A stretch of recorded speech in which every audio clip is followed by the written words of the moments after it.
Check me out now. Return of the smooth operator. Shawty on repeat. I say sleep later. This another favor. Consider me your neighbor. Lost a lot of fam in pursuit of the paper. She gon' catch the vapors when we slide by. The way I speak my mind, it's like I peak my prime, but I ain't close. I cruise through the night air. Fantasy a dream. Real world is a nightmare. Like Claire battling the brainless. Learn to live shameless. Talk about me a lot, but claim that I'm nameless. You aimless. So I'ma style on them. They washed up. It's a rap. Throw the towel on them. Gaining miles on them. Otakus for the win. Tacos, it depend on the mood that I'm in. Like Finn when it's time for adventure. This some new blue. Get ready to enter my mind for a few. Come and take a ride with the crew. I'ma show you how to recoup days lost when you vibe with the blue. Come vibe with the blue. Yeah, about time to regroup. Fly, got my eyes on the view. Never hear lies, only truth. Realize why they vibe with the blue. Vibe with the blue. Vibe with the blue. Vibe with the blue. Vibe with the blue. Vibe with the blue. Vibe with the blue. Vibe with the blue. Vibe with the vibe with the sky. Wait, you know the rest. I'm blessed. I see you frontin' like you ain't impressed, but I still get requests. I'm playing Zelda on the GameCube. I quit spamming my music. Don't ever try forcing the links. That's a high rule. The wind waker, Mother Nature on my side too, controlling the elements. Go and check my avatar. I'm arrows ahead. Get the point moving forward. The battle scars accumulated over time are reminders of what I went through as a minor, but made me a grinder. The trees broke down for this loose leaf. If life's a game of death, I'm Bruce Lee. Ooh wee. Lose sleep on the regular, trying to get this word out. Then I crash nebula. Wish I had a very odd parent, maybe two, but it's cool. Everybody pays dues. Now it's time to make moves. Granny didn't raise me to lose. Think I'm in the mood for a cruise. Wanna ride? Come and vibe with the blue. Vibe with the blue. I'm vibe with the blue. Vibe with the blue. I'm vibe with the. Check this out, y'all. I'm back spazzing like the elderly. Worth of my cousin Beverly. Never swear away from the truth. Just ask Heather. Be weather, be tripping. Starting to control like our destiny. Always give you the best of me until the death of me. My weaponry is a paintbrush. Hush, don't tell my secret. They get a hold of it. If you leak it, get it. It's cool. Got you covered though, look. But let me get back to that cool-ish, loose Why they still lying? They don't do this. Bad at board games, whole world clueless. Selling they soul for roof Chris.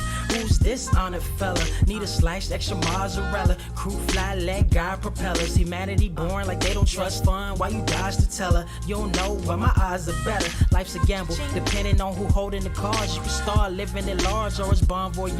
Charge it to the game. Me and you ain't the same. I'm thinking bigger pictures. Why you still shrinking the frame, ever blinking the rain? It helps when your eyes dry. Mob with the bright minds. Think you funny, wise guy? Midnight marauder with a new tribe. Tired of the fake. Come and vibe with the blue sky. Come vibe with the blue sky. Why do you try? We get them high. Take them high. What I do? Come vibe with the blue. Yeah. Vibe with the blue. Pass what up? Vibe with the.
Wise grass only greener when it's fertilized.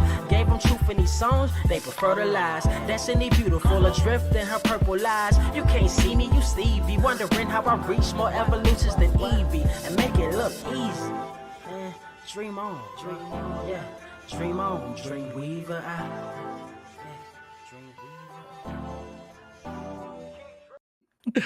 What is up, Earth's mightiest subscribers? Is Blerd Without Fear. Got the homie. No.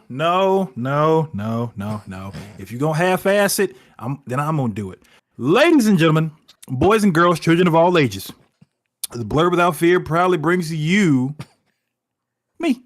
My name is Carter, and I present to you the man freshly banned by grace. I swear I'm a natural blonde Randolph. Ernie Carruthers is in the building. Blerd Without Fear is here. Blerd Cave number 199 on your timelines this morning because it's 10 a.m. for me. Yes. It is. I keep forgetting, because you're Pacific, so it's still technically like you can still go get a sausage biscuit from McDonald's right now. I was kind of tight because the line was long this morning. That's why I had to go Starbucks. Like if I walk in that motherfucker right now, they'll be like, "No, sir, we're serving lunch." They're like, "Sir, it is 12. It's lunchtime. Sorry." But yes, I am freshly blocked. That should be like a thing. Freshly blocked by Grace Randolph, who apparently hates me. That's all the information I have. I didn't inquire. I didn't inquire any further. By the way, I do want to say that yes, we are at episode 199 of the Blerd Cave. That means we got one more episode. Next week is going to be the big Dukaroo, the big 200. That sounds so nasty. Don't ever say Dukaroo again. Oh my God. Hey, if Jack Nicholson can say it, I could say it. But no, it's we're gonna be we'll be doing the big 200, the big Blerd Cave next week, and we do have a special guest lined up for it. I'm gonna go ahead and say right now because I don't want anybody to get too excited. It will not be Rob from Comics Explained, so don't expect it. I don't want anyone going into it thinking that it's going to be Rob because he is actually going to be out of town. So he will be on vacation, enjoying himself, probably drinking mimosas or whatever it is that the Rob likes to drink. But he did inform me that he would be more than happy to join us on another cave once he gets back. So just putting that out there. Also, we have just recently, as of yesterday, hit 80,000 subscribers here on YouTube. That is that much closer to the 100,000 that I am striving to reach here on this channel in 2023, in the year of our Lord of the Rings.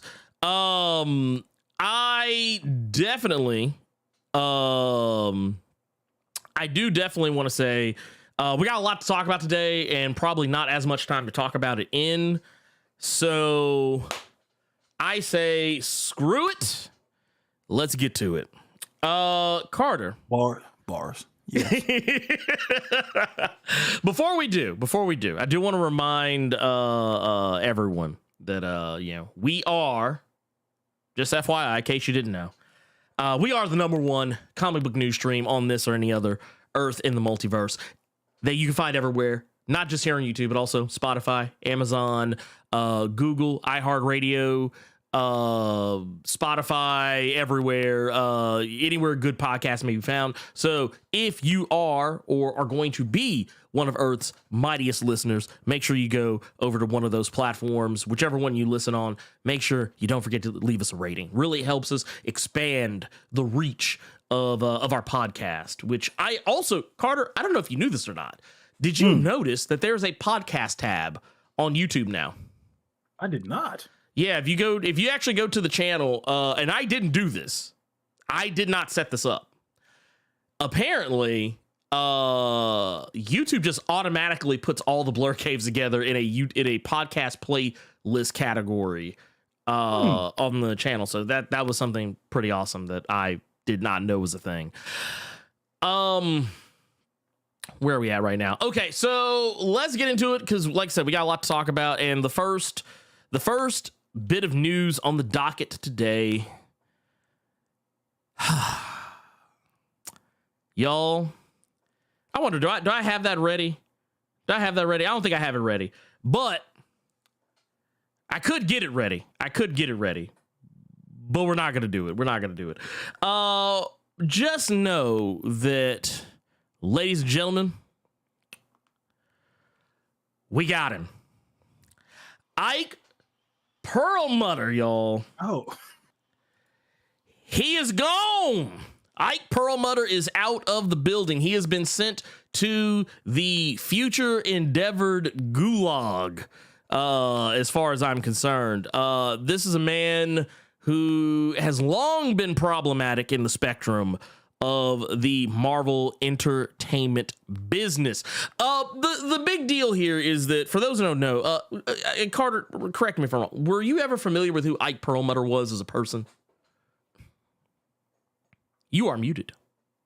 Yes, I was. I always heard that name and thought that Perlmutter sounded really nasty, so I wanted to just be nosy and learn more about who the fuck was a Perlmutter. And Wikipedia and a lot of other people's content let me know all about the disgusting Caucasian, the horrible Caucasian, the devious Caucasian known as Perlmutter. So yes, I know quite a bit about the Perlmutter. Yeah. Oh yes. So for those who are unfamiliar, for those who don't know, Ike Perlmutter was the the chairman of the board, the CEO of Marvel Entertainment. Now, if you're sitting here thinking, wait a minute, that's not Marvel Studios. Well, you're correct, because Marvel Entertainment is pretty much everything that is not Marvel Studios. Marvel Entertainment also encompasses the comics, more or less, but it's more specifically TV, television, and consumer products, more specifically. But the Marvel Comics banner is kind of right there with it.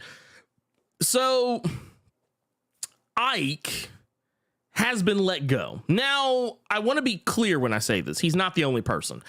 To be fair, while I am celebrating his dismissal, we also have to take into account the 7,000 other people lost their jobs. Yes. Now, we did see this coming because Marvel Entertainment was always on the chopping block to be taken down. Ever since, because technically, for a lot of people who don't know this, Marvel Entertainment was technically, the TV division of it was already folded over into Marvel Studios. Hence why we've been getting so many TV shows from Marvel lately. But Marvel, basically anything that wasn't a part of the MCU, that includes the Netflix stuff, that includes Agents of S.H.I.E.L.D., all of that stuff was under Ike Perlmutter's influence. The Inhumans TV show, that was Ike Perlmutter. Because you should have been going right there. Well, you know, it was really weird because apparently a lot of people don't know this. Ike tried to get Kevin Feige fired from Marvel Entertainment back before Marvel Studios was a thing. Like, he tried to get him fired, and he was unsuccessful. Though Kevin Feige has openly talked about in the past how he did almost go work for DC, for Warner Brothers, and that would have been a direct result of Ike Perlmutter. But that is why Marvel Studios was cut off into its own separate thing, and Kevin Feige ran that. Ike Perlmutter ran the other side of it. And for a while there, I don't know if you remember this, Carter. Do you remember back when they were originally announcing all this stuff, like when they first announced the Captain Marvel and Black Panther movies, Captain America Civil War, all that stuff? They had initially announced an Inhumans movie. That was Ike Perlmutter as well. It was a part of a deal that it was like a compromise, but that was set up between him and Kevin Feige. But Kevin Feige shut that shit down quick. Now, correct me if I'm wrong. Correct me if I'm wrong. It was the show was supposed to be the movie. Or am I wrong? Yeah, right. Yeah. Originally, there was an Inhumans movie announced. Now, by the time that they got to casting, it had already been downgraded to a show. Gotcha. It was already downgraded to a show. But Ike Perlmutter, the reason why, and some people always say, oh, well, why does Blerd Without Fear hate Ike Perlmutter so much? Why does the internet hate Ike Perlmutter so much? It has really nothing to do, very little to do, actually, with how he treated Kevin Feige. I mean, that is bad, and I think it's terrible. My issues with Ike Perlmutter were always that this mayonnaise demon, this mayonnaise demon. That sounds so. And then what makes it worse is his name is Perlmutter. Yes. So you call him a mayonnaise. Be honest. Yes. If your wife asked you to give her a Perlmutter, you'd be offended. You get upset. Like that sounds like something your partner would ask you to do in the bedroom, and you would get mad. Like you got some fucking nerve to ask me. We've been married for 26 years, bitch, and you gonna ask me to give you a Perlmutter? Get your goddamn work boots and get out of my house. That's what a Perlmutter sounds like. It sounds disgusting. It sounds disgusting. I would not want one. Nor would I want to do one to someone else. But the truth of the matter is, the reason why he is such a divisive figure is because he said two very controversial statements in regards to when the movies Captain Marvel and Black Panther were initially pitched.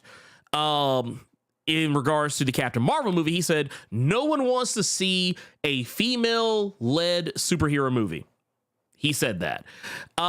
In regards to Black Panther, he said that no one would notice if Black Panther was played by a white actor. Because he got the mask on. They ain't going to be able to tell nothing. We just going to keep him in the mask the whole film. They not going to know that that's Kirk Douglas. They ain't gonna know. Look, let's just be real here. This dude looks like, and I'm not just saying this because he is, but I mean, if I told you this guy donated hundreds of thousands, if not millions of dollars to Donald Trump during his initial presidential campaign, you wouldn't be surprised. You'd look at him and be like, he looks like he would. He was gonna make Trump Black Panther. He probably would have, or at the very least. Okay, let me be honest here. Yeah, of course he would not make Trump Black Panther. At the bare minimum, he'd make him M'Baku. That's all I'm saying. Yeah, he would. Look, could you imagine this mayonnaise demon calling somebody a bald-headed demon? I'm just saying. Man, no, he would have called her a nappy. Well, no, she wouldn't have been a nappy-headed hoe because she ain't got no hair. But he would have called her a bald-headed hoe. He would probably make Trump M'Baku, and then he would probably, like, for reference, because everybody's a fan of video games and comic books, and the kids like those. So everybody like the Mortal Kombat. We gonna make Christopher Lambert Black Panther. We gonna make the Highlander Black Panther. Just keep the mask on him. No, they wouldn't even do that. They wouldn't even keep the mask on. He would literally just be walking around as the Black Panther, just as a whole white dude. Matter of fact, you know how like superheroes always take their mask off in Marvel movies, really movies in general, but like they always have to find some kind of excuse to take the mask off. That dude would have every excuse in the world to take the mask off just to show he's a white Black Panther. But no, to get back to it though, he has been fired. He has been future endeavored, as they say. Now he wasn't fired. It was something else that it made me laugh. What was it? He was laid off. That's the actual term. That's the actual term. He was. I say fired. He got fired. But yeah, I say he was fired. But he was. It's just. You're the CEO of $1 billion company and you got laid off. That's hilarious. Well, he wasn't the only one. And like I said, now a lot of other people got it too. We also know, I don't have anything to say about these other folks, but the Marvel Entertainment chief counsel, John Turtzen, was also laid off. We also had Marvel Entertainment co-president Rob Steffens. They were also let go. And unsurprising, since Marvel Entertainment as a whole was dissolved when they were merged into Marvel Studios. But all these cuts were stated to be a cost-cutting measure. Like I said, 7,000 employees losing their jobs, and they don't really have anything to do with the things that Ike Perlmutter has said or done. Nothing at all. I'm sure it probably didn't help. It probably made the decision easier. But one concern I've seen people express is how will Marvel Comics publishing efforts fare now that it's officially a part of the Disney umbrella? Like they're like Marvel Entertainment is now officially like Disney controlled. Yeah. More or less. Not a part of a separate company that just so happens to be under that umbrella. And honestly, I'm gonna tell you right now, I don't think anything's gonna change. I don't think they're gonna go the DC route of, okay, we just got this deal with AT&T. We got to do a storyline with AT&T. What if we do 5G? But it's gonna be 5 generations. I don't think they're gonna go that far. No, they're not gonna go that route. No, God, I no. don't think we just gonna see the mouse just start popping up. Like that's the reason that Peter Parker is working with Norman Osborn. If that goddamn mouse, it was him. I don't think we're gonna see. You'll like work that. with your arch nemesis, and you'll do it because I said so. That's nasty. Don't do it.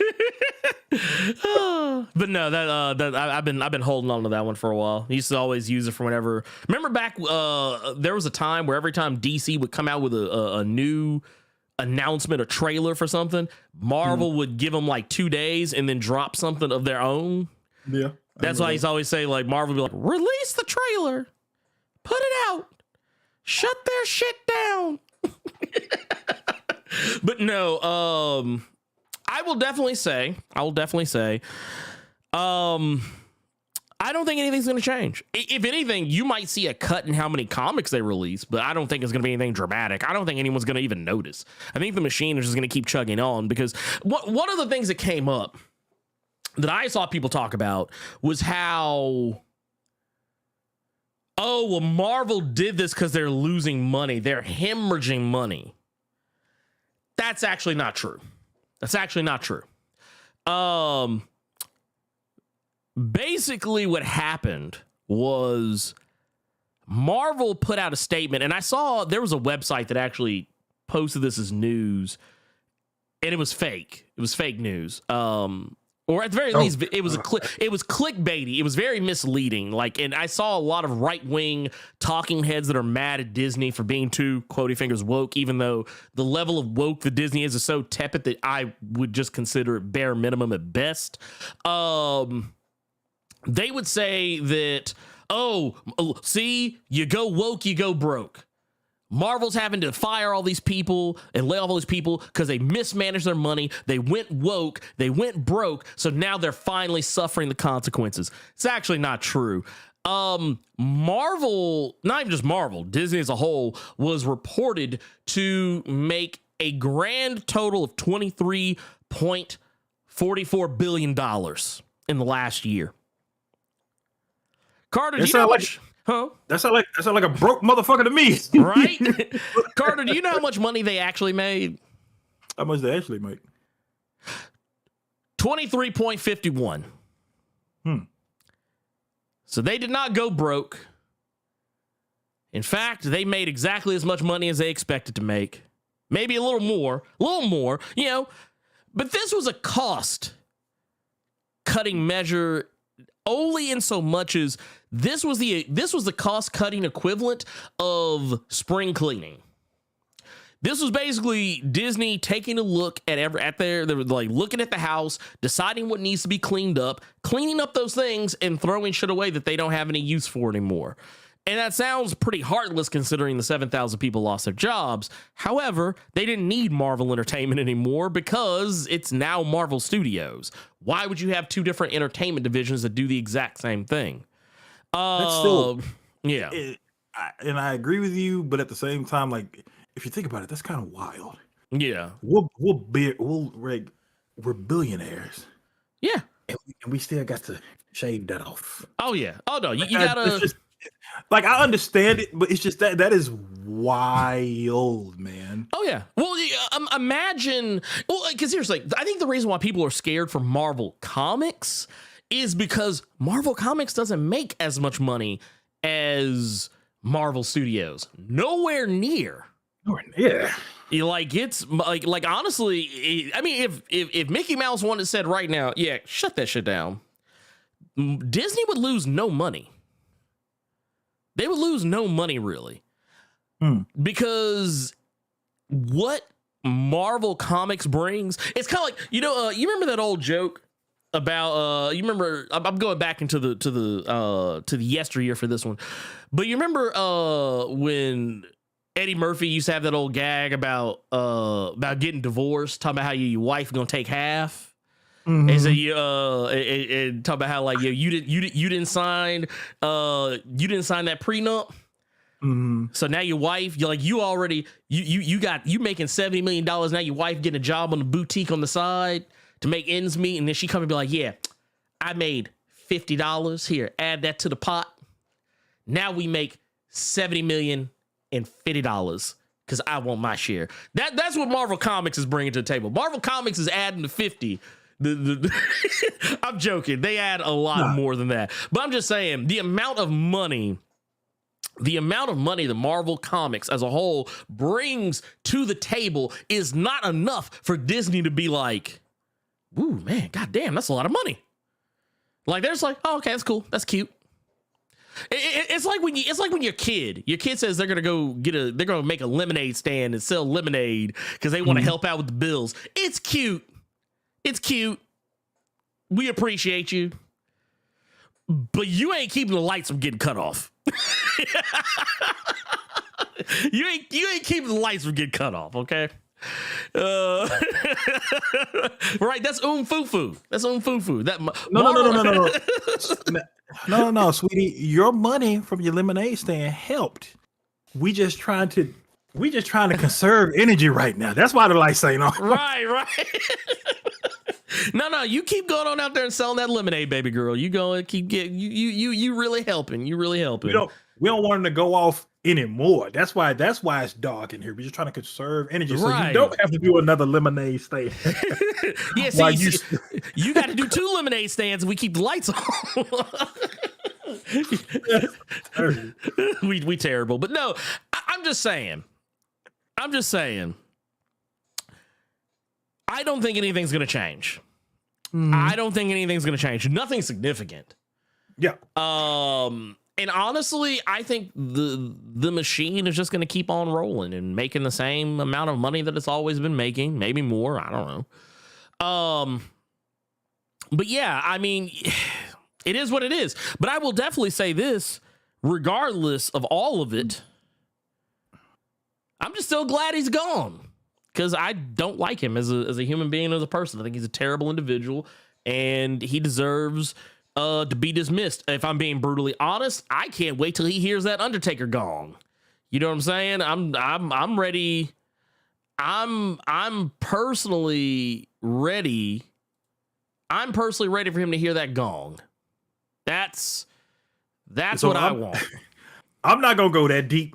What I will say is, I think with Disney being behind the comic stuff now, I feel like we might get more books if I can be honest with you. Well, I think with the films and the TV shows and what have you, I think Disney might have Marvel pump out more books in relation to those products and those franchises in order to get more subscriptions and stuff like that for Disney Plus. So yeah, if anything, I see more comics and shit being dropped for the Hawkeyes or the Daredevil Born Agains or the Punishers and stuff like that. So that's where I'm at with the whole thing. Ike Perlmutter being gone, all right, I'm more so looking at the comic thing.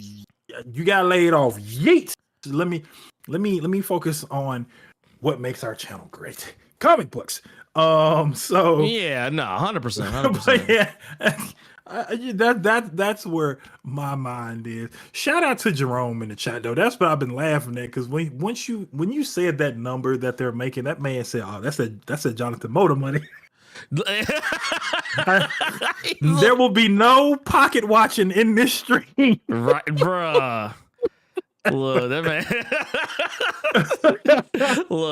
but, said, nah, like, get your hand out my pocket.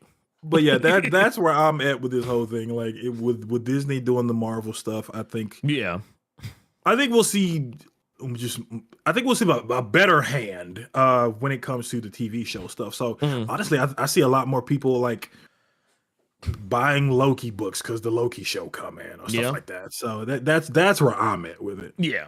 No, 100%. I 100% agree. 100% agree. 100% agree. I will definitely say though, let's before we move on to our next thing, because I want to keep this moving because we're like I said, we got a lot. We got a lot, man. Yeah. We got a lot. Man, I want to thank Talali House out here for the 15 months in the Blerd Club Silver Mine, just out here doing their thing. I ain't mad at it. I respect it. We also got the homie Gabriel, the Dark Knight, with a 1999 super chat. Says, happy Saturday, Ernie and Carter. Hey. Congratulations on 80K subscribers, working and listening to the K. Man, we appreciate you out here. You know, don't work too hard, though. Don't work too hard. Take you a break. You can tell your boss I said so. Says, Blur without fear, so I can take a break. Just saying. You know, the HNIC said I can take a break. Now, when he get laid off because of that bald head comic man, then got him got. Now he gonna need that Jonathan motor pack real quick. Right. Don't you listen to this? Don't listen to this fool. Don't listen to this man. Okay. Don't listen to this man. And that's coming from somebody who's supposed to be in his damn villain arc. And I can't remember who. I think it was DN. I saw you in them YouTube comments because I read the YouTube comments on Blerd Cave sometimes, talking about some damn naked face Carter. Watch your mouth, okay? That's first thing. Second thing, if we're going to do this whole villain arc thing, I said we're going to have to do it right. So this being the first do-rag I have seen in 3 years of being in Los Angeles with the shaved face, we got to do the whole villain ensemble. So yeah, that's what we're doing. Well, far be it for me to deny someone their villain arc. But we also got Go Contrary's baby's father with the $5. Says for the 200K, Carter got to know have to sing a cappella a Jay-Z song. Anyone is fine in my opinion. Dirt off your shoulders. Are you gonna do it, Carter? You gonna do it for the 200? Because the people demanded it. No. This motherfucker. He's like, look. Thank you. That's fucked up. Becky, that is. I'm trying to curse less so we don't get demonetized in this video. Don't get that. Don't talk about I look like Kane. Stop it. Stop it right now. Look, hey, stop it right now. Back it up. Look, no, you don't. You don't even see a Newport in my hand. I don't just stop it. Stop it. You ain't finna see me get killed by a Jerry Jam and Jerome. Nope. You ain't finna see me catch it. Nope. Look, this man legitimately said when the people asked, the people looked up and shouted to the sky to Carter to say, "Please, sir, will you give us the Jay-Z?" And Carter said, "I don't care." Hold on, who is this sicko right here? I'd rather Carter sing the 1999 song for the 200 show. I'd rather you get hit by a truck full of hot garbage juice. Get out! Get out! Get out! Y'all will never see that shit. He said, I'll marry a Klansman before I sing that damn jingle. Y'all ain't never getting that out of me.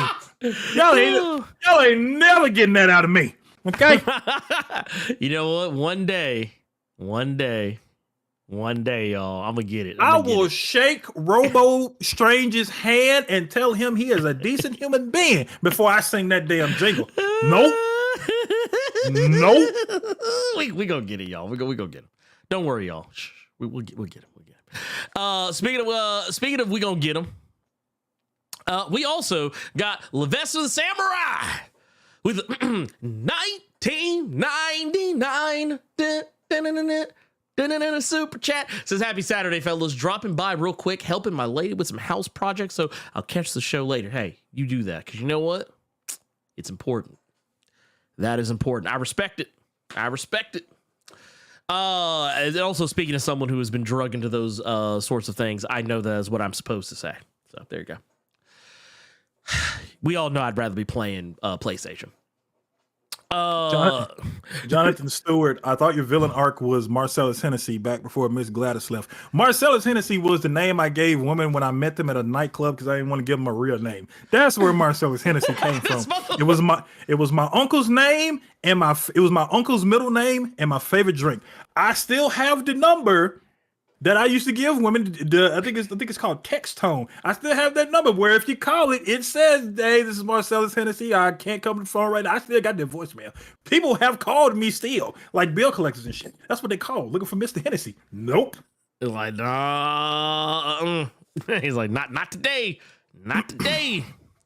Let's see. We also got LP3 with the 2 months. 2 months. Voice crack. Jesus. 2 months in the gold mine. Says Blerds, proud to be one of the 80K subs. Ernie, how do you feel about Captain Marvel joining the Fast and Furious franchise? I'm perfectly okay with it. I do think it's a little weird.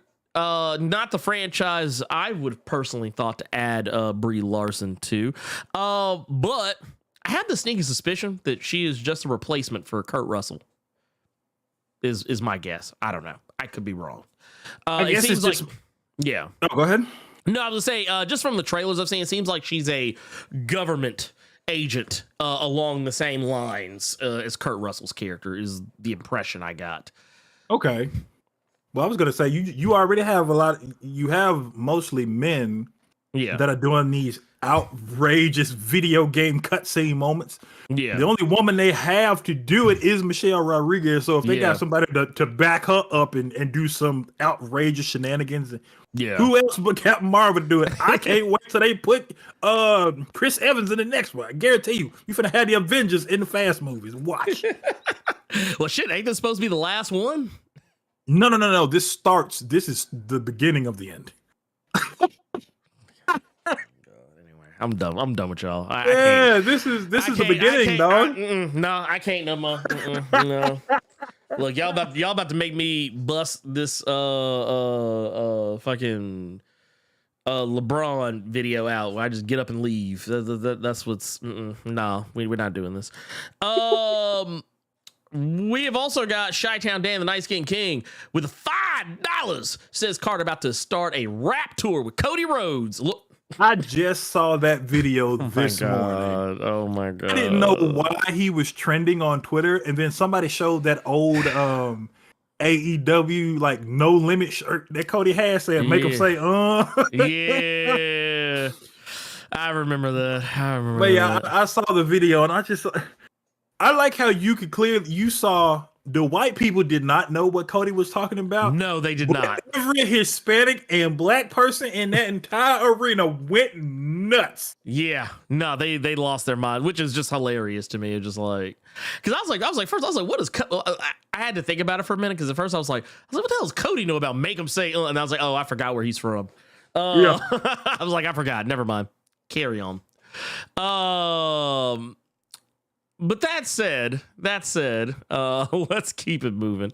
We got one here from Roy Bob with the $5. Says Unc Carter, silky fit now with the jacket accessory and scowl attachments because he is tired of your guff. Can't swear because of YouTube. I love that. I'm here for it. Let's see. We got another one here from Anthony Bolton with the 199. Says Carter gonna wear his do-rag and you go like it. Whether you like it or not. Let's see. We also got Dominic Coles with the Blerd Club Silver. 8 months in the silver mine. Says, what the fuck? With the likes, y'all.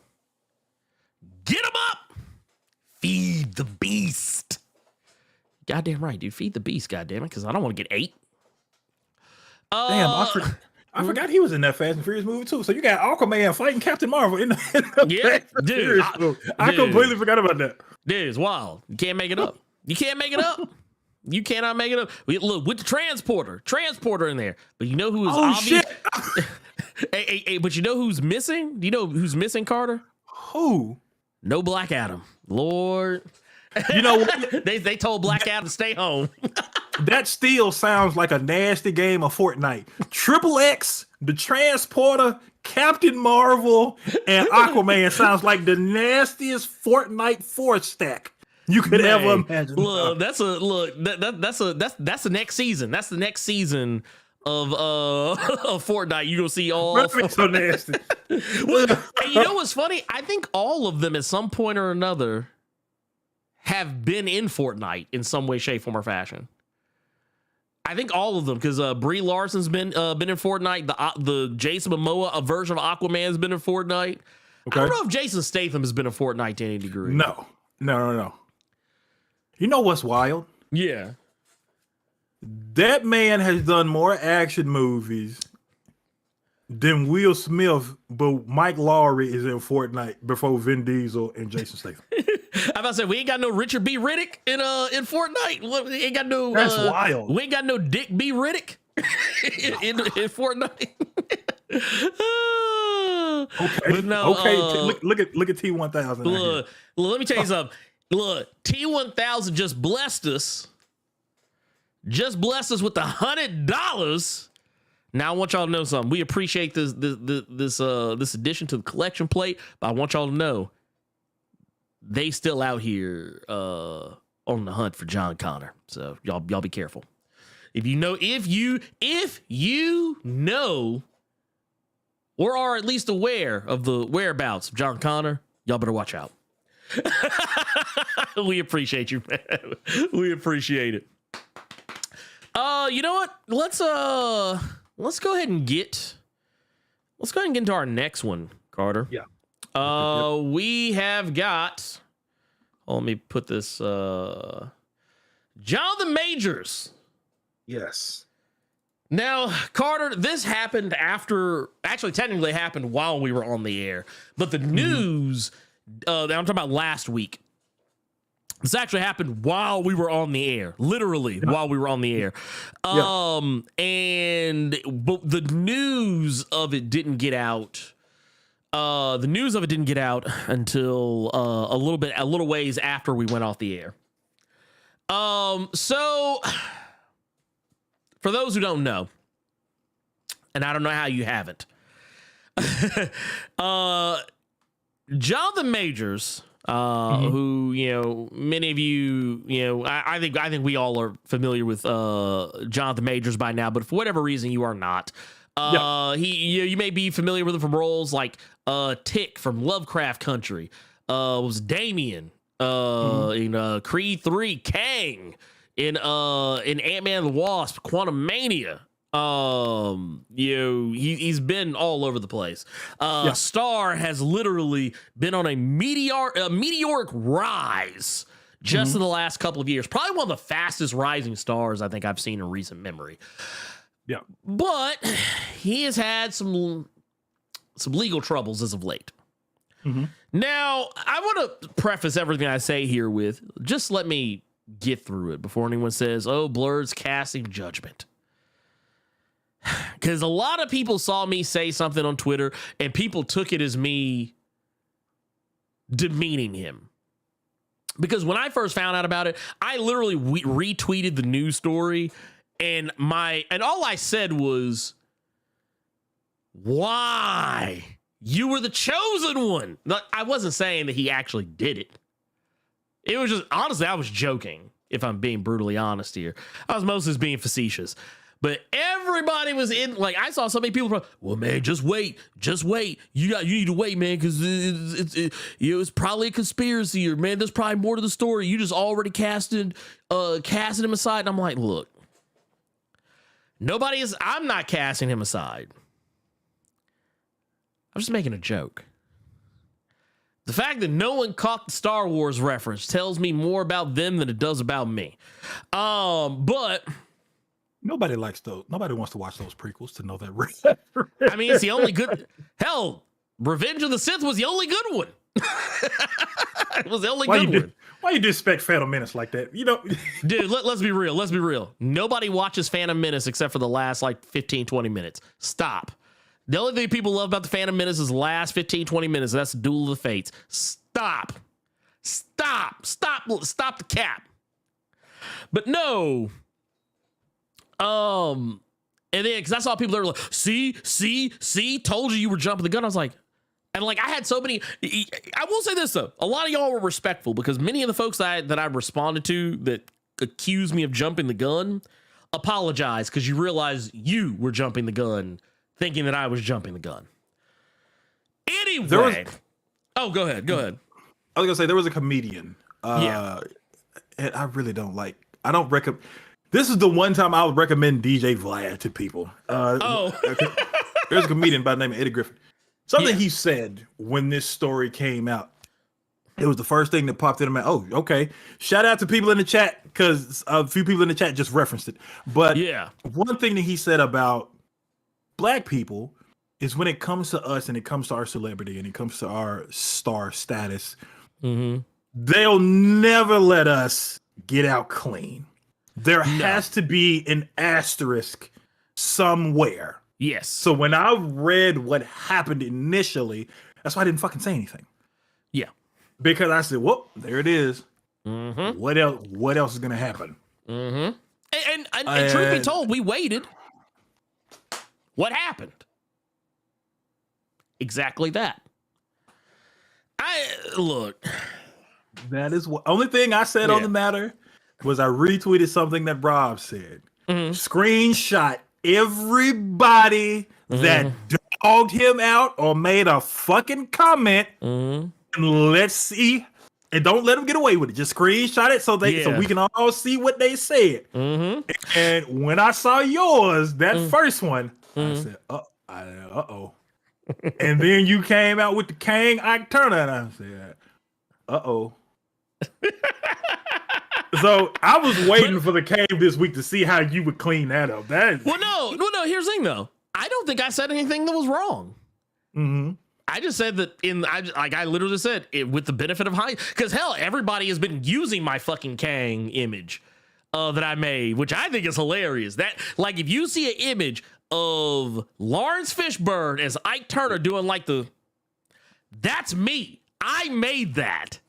And I was just making a joke. Like, every time I've said something, it's been tongue in cheek. Like, I mean, yeah, sure. There's been some parts where I've been like, yeah, it's not a good look.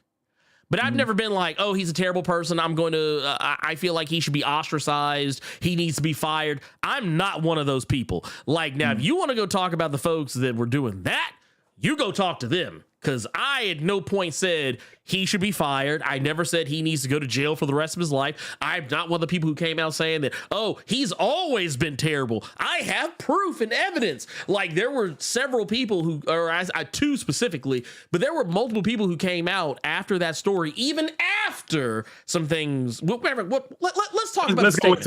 Let's talk about the statement. So the NYPD police statement said on Saturday, March 25th, 2023, at approximately 1114 hours, police responded to a 911 call within the confines of the 10th precinct. A preliminary investigation determined that a 33-year-old male was involved in a domestic dispute with a 30-year-old female. The victim informed police she was assaulted. Officers placed the 33-year-old male into custody without incident. Okay, so there's that statement. Now, the police spokesperson confirmed that while Majors was arrested on Saturday, the actor was no longer in police custody. The NYPD also confirmed that the relationship between Majors and the woman was of a domestic nature, meaning that she was at the very least his girlfriend. And then Majors, who generally keeps his shit on lock, he don't really talk about his personal life. I think it has been brought up that he does have a kid, but yeah, we don't really see or know much more beyond that. And don't need to. I don't care. Look, consider me Tommy Lee Jones in The Fugitive. I don't care. That's something that I actually will commend him and a lot of other celebrities on, if they can keep that shit private. Because at the end of the day, even though they've done your favorite movie, your favorite TV show, these are just I almost said normal people, but they're just still people. So mind your fucking business. If it has nothing to do with movies or TV shows, Get the fuck out of here. So I will commend him on that. Now, please. Oh, yeah. So to carry on, Jonathan Majors, his lawyer, Priya Chaudhry, who, by the way, I don't know if you know this, Carter. She is literally one of the most high profile criminal defense lawyers, is considered to be the best legal defense attorney in the country. So you know Jonathan Majors is serious here. But she made some claims saying that the charges were false and that there was evidence to prove it. Even evidence of a video nature. She gave a statement saying Jonathan Majors is completely innocent and is probably the victim of an altercation with a woman he knows. We are quickly gathering and presenting evidence to the district attorney with the expectation that all charges will be dropped imminently. Now, nothing really came up from like Marvel Studios per se in all this. Marvel has been almost impeccably quiet. Marvel's been almost impeccably quiet. All the while, Jonathan Majors had some detractors. Had? You mean still has? Well, no, he still does. So I don't have it all directly in front of me. I don't have it all directly in front of me. But there were a couple of people who apparently claimed to have known Jonathan Majors, one being a director or writer, claiming that they had worked with him in the... I mean, it's not a claim. They have actually worked with him in the past. You can look it up on IMDb. I don't remember the person's name, and honestly, I don't want to give the person the... I don't even want to give them the air quality. Yeah. But basically, they came out and said that they had always known that this was going to happen one day because they had witnessed him have a meltdown on set with someone in the past and assaulted someone or something of that nature. But they said they never put that person's name out there because they did fill in the blank altruistic reason that makes no sense. It's like, okay, so you didn't want to hurt his career or you didn't want to implicate anyone else, so you never brought it up. Here's the thing I hate, and I just want to put this out here. Please. I hate when people say shit like that. I said that shit last week, dude. I said it last week. I cannot stand when people do that shit. Man, okay, so it's like this. If you okay, and I'm gonna tell you how I operate just so I can make it clear. Okay. If I know someone's problematic, I just don't fuck with them. And I make it obvious that I don't fuck with them. But when people, when someone all of a sudden gets outed for doing something, whether it's true or not, and then you come out the woodwork with the, yes, see, I always knew, but I just never said anything because I didn't want to implicate anybody else. Get the fuck out of my face with that shit.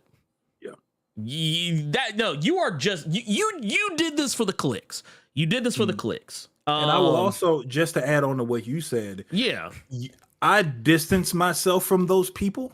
But if I see others around them, I make them aware. Yeah, this might be something that you do not know.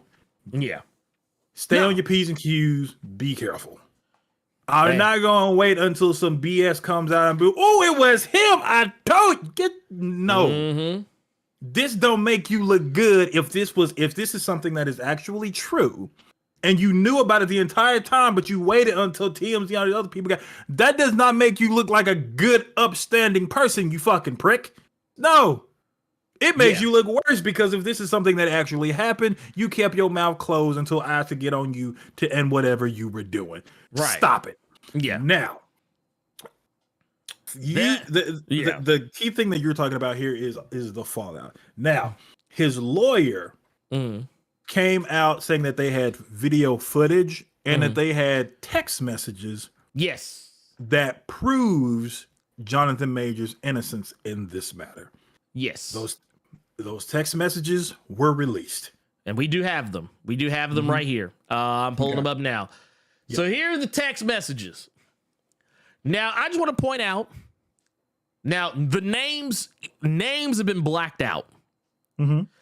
But that is for, because and truth be told, it was the right thing to do because this would fall under doxing if the names and phone numbers would have been left visible. But you see right here, I don't know what this is in reference to. Up here at the top says there's no note, just you knowing what happened. But then down here, it says, a little further down, it says, did you leave the keys? Goodbye, whoever the person's name is. And the response being, please let me know you're okay when you get this. They assured me that you won't be charged. They said they had to arrest you as protocol when they saw the injuries on me and they knew we had a fight. I'm so angry that they did, and I'm so sorry you're in this position. We'll make sure nothing happens about this. Yeah, you too late on that. I told them it was my fault for trying to grab your phone. I only just got out of hospital. Just call me when you're out. I love you. And then that was at 6 p.m. Mm-hmm. And then just a scant, 2-3 hours later, 3 hours some change later, says they just called again to check on me, and I reiterated how this was not an attack and they do not have my blessing on any charges being placed. I read the paper they gave me about strangulation, and I said point blank, this did not occur and should be removed immediately. The judge is definitely going to be told this. She ensured this to me. I know you have the best team and there's nothing to worry about. I just want you to know that I'm doing all I can on my end. I also said to tell the judge to know that the origin of the call was to do with me collapsing and passing out and your worry as my partner due to our communication prior. Out of care, she promised all will be relayed. So, what this sounds like is maybe there was an altercation, but it was not the type of altercation that I think the police were expecting. Now, there's a mention about her trying to grab his phone. That's what people keep latching on to. Yeah, like, oh, she tried to grab his phone, and that's when he struck her. It was my whatever. fault. It's my fault. Now, okay, here's the thing. Yeah. You see what you just said right there is because he struck her. Well, no, that's what I'm saying. That's what I'm saying. People are saying that he struck her because she grabbed. I'm not saying that's what happened. I'm just saying no. That's I get that. Yeah. What I'm saying is that's where people's head went, even though that's nowhere in there. No, that's you jumping the gun. Okay, right. Look. Story time, right quick. Story time. Mm-hmm. There was an instance when I was dating a woman. This was years ago. She had come home one day tilted. Got into it with somebody, or just you have those days where you just kind of aggravated and annoyed. I took like a drink, right? I took a drink that was hers, and I drank it. Being an ass, trolling, whatever. Her and I get into it because of that, because she was just so tilted, and I'm laughing about the whole thing. Why are you so mad? She hits me. She goes to hit me again. I grab her hand. I push her back. I tell her to stop. She hoops and hollers. Her mom was at our place. She goes to her mom, says he did this, he did that. When there were clear witnesses of what happened, police show up. They get me out of the house. I get a phone call from her, like, while I'm talking with the police outside. I'm so sorry. What happened? I told my mom it was my fault. It was just a lot of hoopla, this, that, and third. Mm-hmm. Me saying that entire story to you all is because what this woman just said, I told them it was my fault. I told them it was this. This could very easily just be someone that was upset about the situation, tried to latch out get mad because they're upset with you at that point, and then they realize what they did was wrong, but at that point, it's too fucking late. Right? Mm-hmm. So that could very easily be this. In that text message, she said, I told them it was my fault because I did this. Just like that woman said, this was the girl I was with said, it was my fault. I did this. But because of certain perceptions with people like that, or like people just running with shit online, because that's what this is at the end of the day. Mm-hmm. It's social media shit, man. Yeah. It's people that they have to be negative. People immediately said these text messages make him look sketch. That's because your mind is making them. Well, I mean, look at what she said. Look at what she said at the bottom. She collapsed. She passed out. Yeah. There's no point here where she says that he hit her. Mm-hmm. There is no point here where it says that he choked her. She passed out. So what I'm saying is this could very easily be an instance of two people getting into it. Mm-hmm. One person realizing that they went too far. I fucked up. I shouldn't have done this. I'm sorry. And they're trying to, I don't want to say make amends, but trying to clean up what happened. Yeah. Oh no, I've seen these conversations before. Yeah, I've seen them. I know exactly. I know exactly what's going. I won't say I know exactly because I wasn't there, but I'm just saying I get a very certain picture that comes into my head when I see these. And personally, I have always lived by the statement, by the adage, there's three sides to every story. There's his side, there's her side, and the truth. Now, in this case, Jonatha Majors has not really said anything. And honestly, I don't feel he should have to. Everyone else has kind of jumped to their own personal conclusions. And while the woman herself, I don't think has actually said anything specific, at least outside of what we got from the initial police statement, she has recanted her statement. Like, she is basically anything that was said that would have led the police to believe that she was domestically assaulted, that she was assaulted in any way, shape, form, or fashion, has been recanted. Mm-hmm. So I don't look. I saw people out here calling for this man to be fired, for Marvel to replace him, for him to be blackballed from the industry, so on and so forth. And honestly, I don't think there's enough. I don't think there's enough evidence to make any kind of claims. People just need to nature. Stop jumping to conclusions. Let's just wait. Yes. That's all I'm saying. That's why telling that story is somebody could realize they fuck up, try to apologize, and try to clean up what they did. Yeah, that was the entire point of me telling that story. Yeah. Oh, no, and I believe you. That's 100% what that was. That was 100% what that was. Yeah.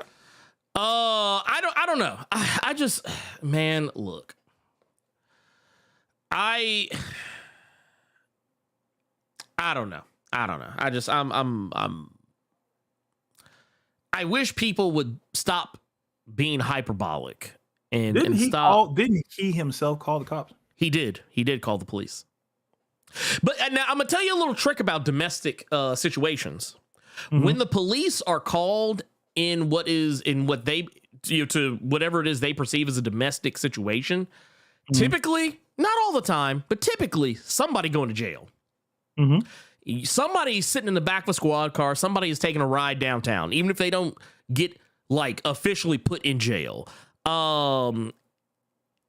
Someone is going to like, and I've been told that by police officers.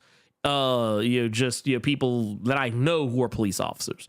That when they have to respond to a domestic call, typically somebody got to go, and 99.9999999% of the time is gonna be the dude. Regardless of who was actually the one swinging. Mm-hmm. So yeah, but go ahead. Yeah, you say we're gonna ask something. Let me ask you this question because I see someone in chat that's referencing this. This whole segment is at the least bad for business and your brand. At most, completely alienating to folks who have been in relationships with abusers. Change the subject, fam. Is that what you feel like it happened just now? The entire conversation that I just had, the entire conversation we just had as a whole. Yeah, is bad for Blerd Without Fear and Blerd Cave brand. Bad for you and bad for your brand, and it's completely alienating to folks who have been in relationships with abusers. Is that how you feel right now? See, here's the thing. So I don't think it's alienating because here's the thing. Just because one person has an experience doesn't necessarily take away from my experience. So, and honestly, let's be real here. Let's be real here. It's a free country. I can say whatever I want. Carter can say whatever he wants. And in fact, you yourselves can say whatever you want. But here's the deal. Don't think for 5 seconds that you're going to silence me or try to frighten me into not talking about what I want to talk about. I feel like these are conversations that normally people will have at the house around homies, and that's where it stays. And I don't like shit like that. I feel like everyone should be able to have conversations like this. Yes. And I would also say, too, that if you're uncomfortable with what we're talking about, that has more to say about you than it does anything about me. Here's my thing. Speaking as a person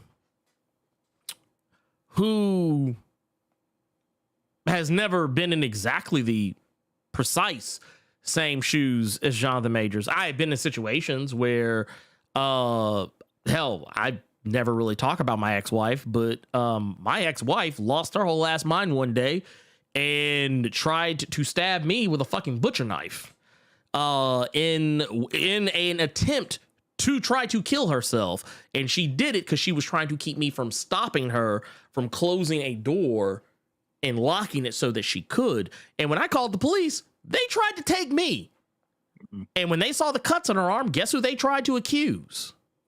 See, I didn't even want you to have to bring something like that up. Yeah. It was just when he said that, I was just like, wait, what? So yeah, I'm like this. If you don't like the conversation, and I will co-sign with T1000 says, if you don't like the conversation, get the fuck out, bounce, leave.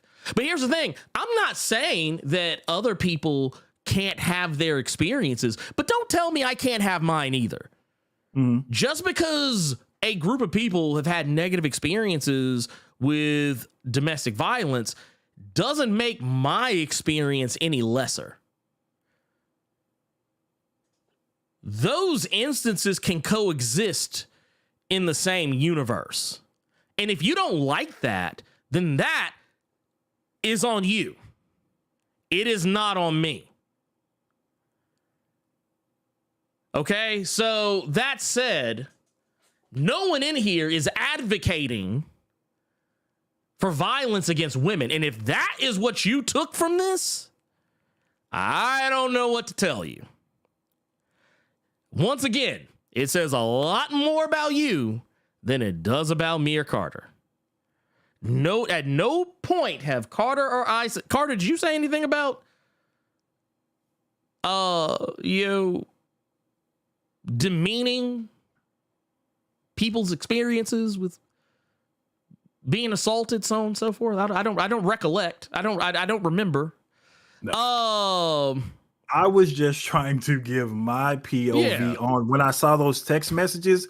Everything that she was saying, I've been in a situation like that where that was actually the case, where there was shit started for no good reason, that escalated for no reason. That I was giving my perspective on being in a situation like that. That's all I was doing. Right. No, 100%. So here's my thing. If you don't like it, bounce. I mean, yeah. I'd say I'd miss you, but it sounds like you weren't happy to be here in the first place, so just leave. But anyway, point of the matter is, this thing happened. And it doesn't really... I'm going to tell you right now, for all the folks that are calling for him to be fired, you probably will not hear Marvel say anything about it for quite some time. Yeah, I think they're going to let this play out. Yeah, they're going to let it play. And I'm going to tell you why they're going to let it play out. Because they've done it before. They've done this before. In the case of, whether or not he will or won't play Kang anymore in any future Marvel Cinematic Universe stuff, whatever. My point is they will not make a choice until this has been decided in court. And if I'm not mistaken, the court date, I don't remember the exact date, but it's not going to be until I think the end of May. So you probably won't hear Marvel make a statement about what his future is until then, until it's settled. And whatever happens from there. It has been reported that Jonathan Majors has had meetings, or at the very least, his agent has had meetings with Marvel since this has happened, but no word about what has or was going to happen. Who knows? But I will tell you the reason why I think Marvel, and the reason why Marvel's not going to do or say anything, is because something similar happened with Jeremy Renner. Some of you probably weren't around for this, but there was once upon a time I used to do a show. It was a second live stream, and it was one of the topics that came up back during then was when Jeremy Renner was going through an ugly child custody battle with his ex-wife. And she was accusing him of domestic abuse. She accused him of reckless endangerment of their child. And and I remember this shows you how short people's memories are, because this was around 2020. It's around 2020, maybe it had to be around 2020. Had to be. So people forgot about it. And of course, in light of all the other things that have been happening lately, other stuff that Jeremy Renner's been dealing with, it has most certainly been forgotten about. Yeah. But Marvel didn't fire him because of a bunch of rumors going around. They waited till all the shit got cleared up, and it did. It got cleared up, honestly, kind of behind closed doors. You don't hear Jeremy Renner's ex-wife making any of these claims anymore. And everything is copacetic. So, I mean, and now granted, I will say Jeremy Renner does have the complexion for the protection, so maybe that was why that was the case. But I would like to believe that, they're going to wait. They're going to let it play out. And when the courts make their ruling, their decision, if for whatever reason, true or false, all charges are dropped, Jonathan Majors is cleared of all wrongdoing, he's going to continue playing Kang. Yep. And if, for whatever reason, he is found guilty, Marvel will make a statement. They will make their choice going forward. And that is what's going to happen. The Elite X1 says, Carter, why didn't you just toss him in the hole with Sabretooth? Nope, you got to get the fuck out of Blerd Cave. Here's the deal. If someone isn't being just out and out disrespectful, low down and shit like that, I don't mind talking to them. There have been several people that have come in this chat and said, well, they've disagreed with how Ernie has felt about something, how I felt about something. I'll have a conversation with anybody. It just struck me as odd when he was saying that this is bad for the brand, this, that, and the third. And it goes back to what a lot of you actually agree with when I said a lot of these conversations like this, stay with your boys on the porch or in the house when y'all playing something. And it's just, like I said, I'll have a conversation with anybody. And just that I just wanted to, if it happened, it happened. He got to pay for it. But no one's saying that, no one's denying. Yeah. And my whole thing was, hey, everything that she said in those texts, I've dealt with. So it could be exactly what is in those texts, maybe people should stop looking into it. That's why I didn't put the guy in the hole, just so he could, I could explain that, or he could not even I could explain it, but he could understand why. That's why he wasn't rude, he wasn't disrespectful. He just made a comment. I corrected him on how I felt about it. Ernie corrected him on how Ernie corrects people. But that was it. I will have a conversation with any motherfucker. Yeah. Just Oh, so by the that way, everybody we have gotten permission from Blackron to carry on. We've gotten permission. We also got max damage from the man who, I'm telling it, Gearless Mo with that 99. Jerome was in her earlier counting your pockets, big dog. He telling everybody you work for Shield. I'm just saying. I didn't tell your business. Jerome told your business. Hey, y'all better watch out, man. That pocket watch will get you in trouble.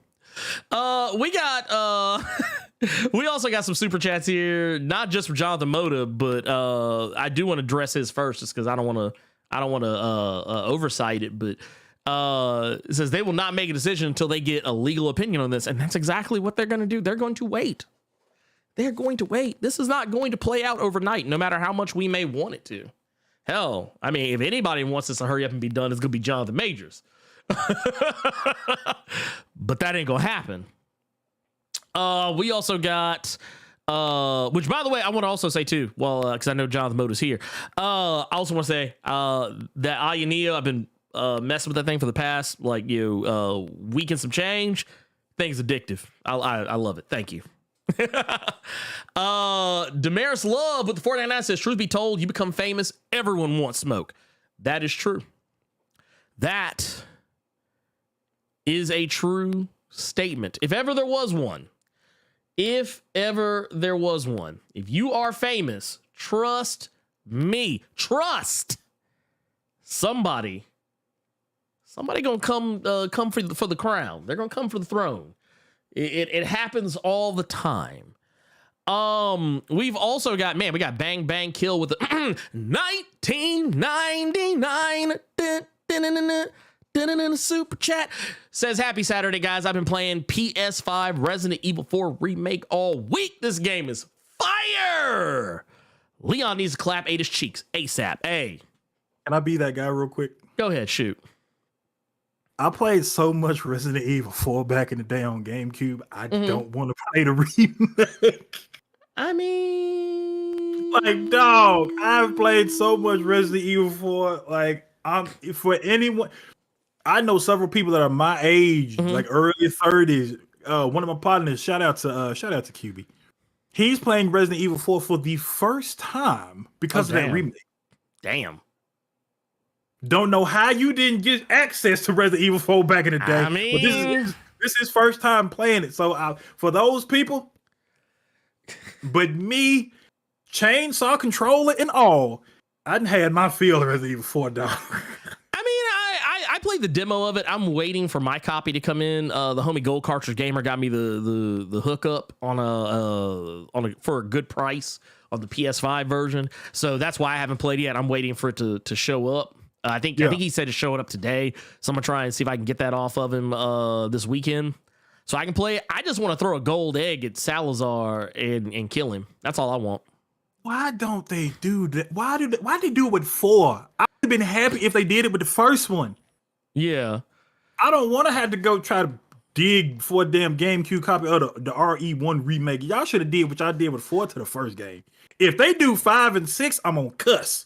Because those games came out way later and don't need no damn remake. I'm going to tell you why they probably don't do the first one. I want them to do the first one, but I'm going to tell you why I think they don't. I think they don't do the first one because technically the RE1 remake that did come out on GameCube, it's actually readily available on all platforms now. Gotcha. And because I have it on PC, I have it on PlayStation, I have it on I think it was even on Switch. I don't have it on Switch, but it's on everything. It has been on everything, quite literally, and it still holds up.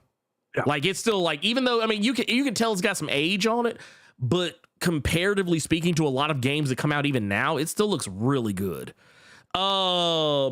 I will also say we did miss some super chats here. They got kind of lost. in the shuffle. We got one here from Pop Culture Guy 3000 says, if that leak turns out to be true and Spidey is getting another X-Men crossover comic, I hope he meets Wrong Slide and Cerebra, No Girl's new body. I don't know anything about a leak about anything Spider-Man X-Men crossover related, so I have no frame of reference. Oh, I haven't seen it. If it's something that literally just came out, if it was a leak that literally like just happened, I'm not actively perusing the internet, so I have no knowledge. We got another one here from Barrington Edwards with the 2000 party over, oops, out of time. Dun, dun, dun, dun, dun. In a super chat says, what's poppin', brother? Carter looking like he'll bust that ass and read you Wonder Woman's Dead Earth while you bleed out. Y'all talk about how the Marauders created themselves, including Krakoa. Yeah, I haven't talked about that yet, and I've been meaning to make a video about it. I didn't really know how to unpack it all. Like, I'm not gonna lie, Steve Orlando's Marauders is one of those books that, like, I feel like is one of those books that, as with the passage of time, I will like it more and more. But as of the present time, it's one of those things I feel like is too smart for me. But I will go back. I've gone back and reread some just to make sure I didn't miss anything. But yeah, it's definitely on some Back to the Future ish. It's definitely on some Back to the Future ish. I think I'm gonna sing that damn jingle. Y'all got beef. Fuck. Oh, we also got another Pop Culture Guy 3000 says, I want a Spider-Man X-Men class reunion. I mean, I'm down for it. I don't, like I said, I have no frame of reference with the with any crossover news. If there is one, I'm happy to see it. I know they did just recently the Spider-Man X-Men and the Avengers recently did their what's starting to become an annual 3-parter crossover deal they've been doing as of late, where like Spider-Man will come out with a book, and then the X-Men will come out with a book, and then the Avengers will come out with a book, and it's all like one cohesive story. But I know that's not what they're talking about. I'm down for a Spider-Man X-Men class reunion as long as Zeb Wells is not the one writing it. This man. Anyway, we also got another one here, BS Filter, also with the 2000 party over, oops, out of time. Dun, dun, dun, dun, dun, dun, dun, dun, super chat says Disney has learned from that Johnny Depp experience. You don't make moves until you have the facts. There are people who are waiting to pile on and swear they knew you were garbage, and that's the truth. I actually, you know what? Somehow, I actually slick forgot about the Johnny Depp Amber Heard controversy. Oh, Lord, I don't know how. I don't know either. But I had slick forgotten about it. So yeah, I'm right there with you. I am of the belief that I feel like we dogpile too quickly. And when anybody has some kind of a different opinion, we are too quick to try to silence them and get them to, quotey fingers, shut up and move on. Instead of just what? Where was this Blerd without fear during the Ray Fisher era? Oh no, that is a whole other. And I've actually explained why I felt the way about Ray Fisher that I did. I was just like, my beef with Ray Fisher wasn't the allegations he made. My beef with him was that he was cheerleading so hard for Zack Snyder, but you could tell it was to be petty. You could tell it was to be petty. You could, like, when he would come out and say Zack Snyder's the greatest superhero movie director of all time. All of his movies are better than anything the MCU could ever come out with. When he was saying shit like that, that's when I knew. I was like, oh, he trying to make sure he get a job. He tried to make sure that Zack Snyder put him in everything. And then we got one here from $4.99 with Anthony Bolt says Marvel is silent because Victor Timely would alter their existence. Hey, look, there's a reason that man went back. He said, no, he said, you know what I'm gonna do? He said, I'm gonna go back. I'm gonna go back to when y'all were Timely Comics and shut it all down. We also got Ed Boy, the cup with $5 says people who have been abused will see one thing. People who have been falsely accused of abuse will see another. Until we see the video, we don't know. And that is also true. And then we got here was a Tyrone D with a $10 says, have a great show, guys. Can't catch the entire stream today, but I wanted to send my support. Man, we appreciate you for that. Thank you. Thank you for that. That is much appreciated. Let's see here. What else we got? Do we have anything else here? Yes, we do. Yes, we do. Yes, we do. Yes, we do. We also got Gearless Mo back again. Says with 1999 in the super chat. Says I like conversations. See? My guy. Says X-Ray with the 31 months in the Blerd Club Silver. Mine says peace and blessings, Blerd Co. Congrats on 80K, man. We're rising, man. We're rising. X-Ray have also come in here gifting 5 memberships. 5. Count them 5. Hooking up Lord Hypakage, Night Parade Dragon, Drake 45, Lawrence Mayberry, Ali M. Y'all put some respect. Please put some respect on X-Shriv's name out there for hooking everybody up with the good shit. We also got Jason Davids with the 2000 party over. Oops, out of time. Pull my hair out. Super chat. Says for Carter, 5 was the first multiplayer RE. It's getting a remake. For Blerd, I need this sinister event to end. I love it, but I need Storm. Well, I mean, here's the thing. Oh, go ahead. I was gonna say, and the most fun I've had with the Resident Evil game, and this is gonna give me a lot of grief in the chat. Wasn't 5, it was 6. Really? Dude, that game was so bad. Playing 6 with my younger sister. It was probably some of the most fun I have had on a Resident Evil game. Man, oof, Lord. Who child? Don't act like y'all didn't like Wesker Jr. Stop it. That dude was such an edgelord. But no, I agree. I do want Storm back, so I'm ready for it to be over too. Also, because I'm tired. We also got 199 says Zeb gave Maddie memories of her baby from Gene. Hey, I'm not hating on that. That's him. That's him. That does not like Zeb Wells. I have no beef with Zeb Wells. Me and Zeb Wells are A-okay. But that said, I think it's time we move on to our next thing. I think we have talked enough about this. Let's talk about Wonder Man. Wonder Man. Here comes Wonder Man. Carter, you remember not that long ago. I'm sure you remember. We talked about Wonder Man and how he was going to be coming to the MCU. And they were going to be bringing they were bringing Black Manta to the Marvel Cinematic Universe. Mm-hmm. Black Manta is on his way. Oh, God, I forgot about this. Yahya Abdul-Mateen II is going to be playing Simon Williams, the Wonder Man.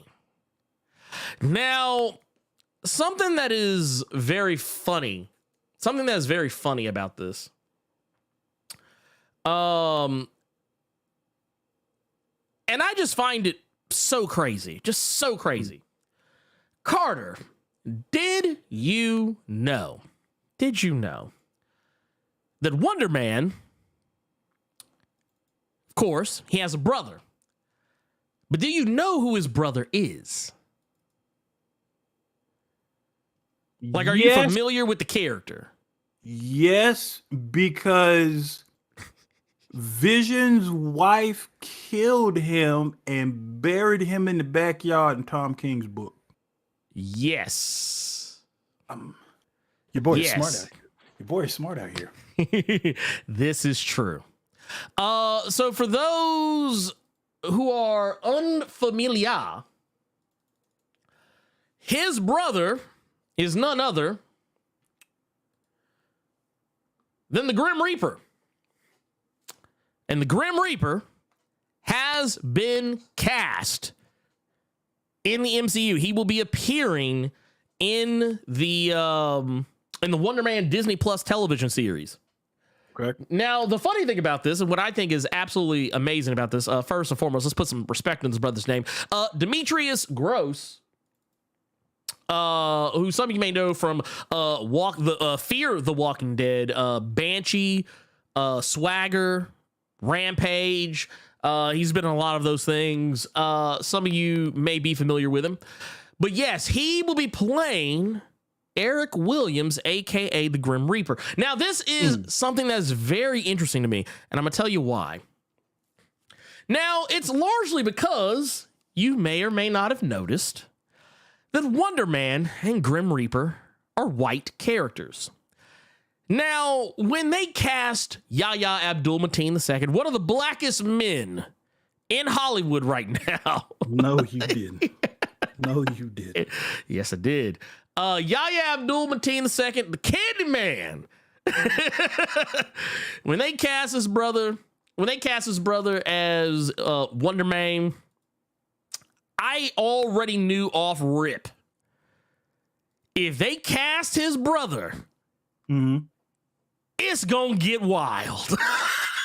Now, Carter, you're probably sitting there thinking to yourself, why do I care? Why is this such a big deal to me? Why am I freaking out that they have cast a black man to play a black man's brother?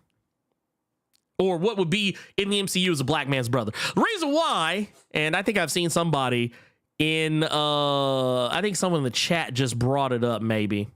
Maybe they did.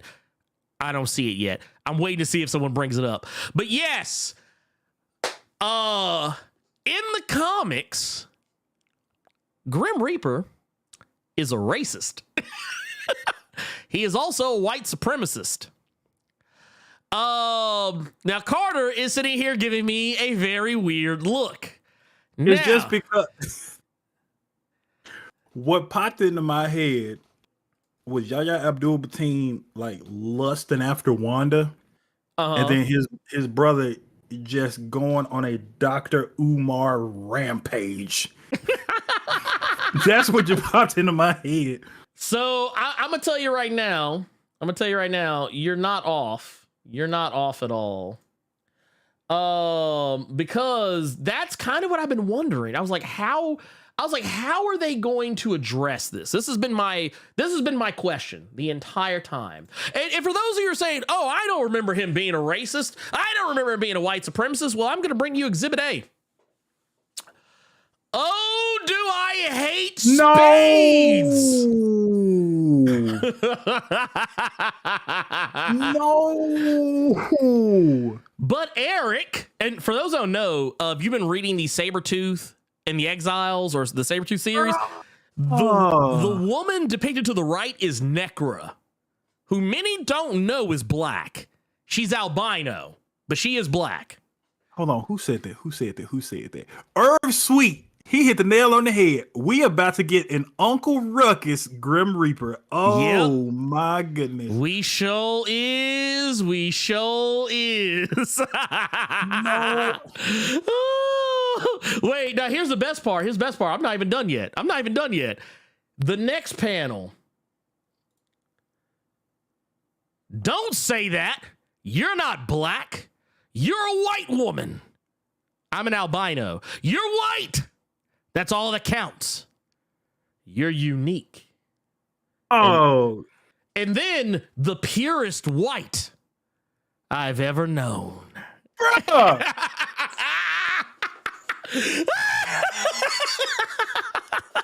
Yes. Prove that, bro. Yes, sir. That was we ain't getting this in the Disney era. Holy shit. Holy shit. For those that don't know, that was West Coast Avengers Volume 2, Number 2. Is this why so many people want that damn book back? That's why y'all want West Coast Avengers? Hey, here's the thing. You know who he's referring to when he says I do hate that he hates spades? He is referring to M'Baku. Yes, I'm saying. He is referring to M'Baku.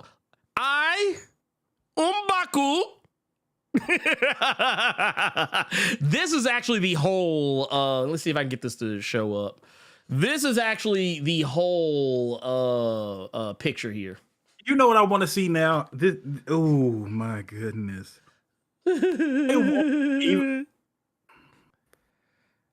I want to see how this is argued against. Yeah. I mean, I really want. Oh, he said spades. Oh my god. he did. He said spades. He said the Pierce White. He said the Pierce White. He said you're not albino. You're a white woman. You're not a black.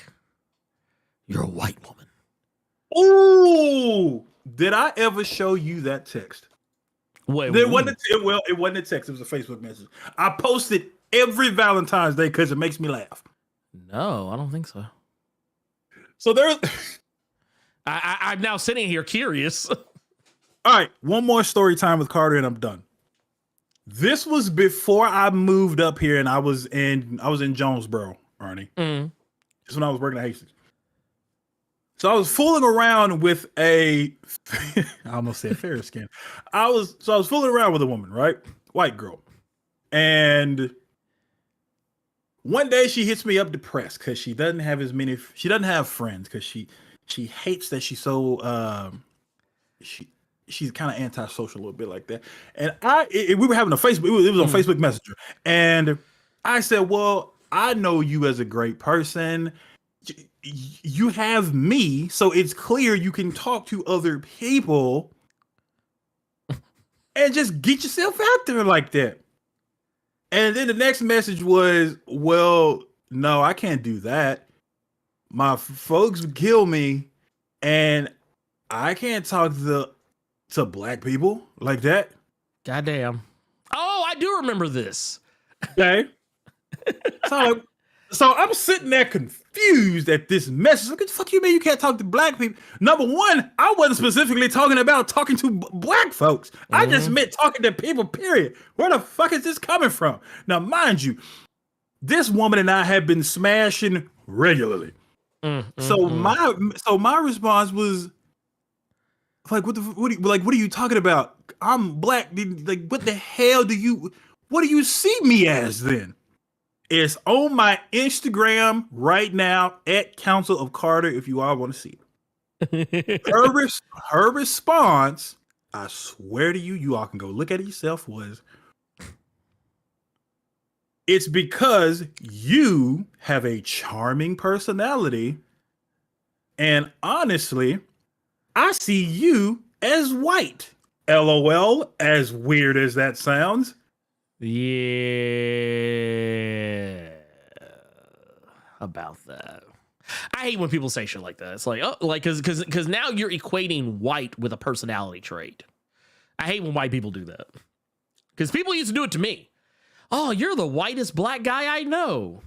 Oh, I don't see, or no. Remember when Chris Rock made that part of his is one of the things, actually one of the reasons I've always kind of been down on Chris Rock is because he put something out into the ether that white people found as an excuse to say the N-word. And y'all probably know what I'm talking about. Is when he had that whole thing where he said there's a difference between black people and, N-words. White people started using that as an excuse to say it. Oh, I don't see you as one of them. I think of you as I think of you as a black person, not as a. Okay. All right. Okay, cool. Whatever. But that said, these are things that happen. So yeah, we're gonna be here's what I wonder: are we gonna get Dr. Umar Grim Reaper, or are we gonna get an Uncle Ruckus Grim Reaper, or better yet, are we gonna get? And this might be closer to the truth. Are we gonna get a Grim Reaper who's a lot closer in attitude to Killmonger? Because that's one thing. The girl I was smashed. Damn. Oh, she'd have been perfect. She'd be like, "Oh, you're not a black. You're a white woman." No, but no, I find it funny because that's actually I could see them going that direction with Grim Reaper, like making him like just making him very, very pro-black. Woo, man, to the point of being Dr. Umar. That would be hilarious. That, like, honestly, that I kind of want it. I actually really want it. I want this to happen so bad. You have no idea, Carter. You have no idea how bad I want it.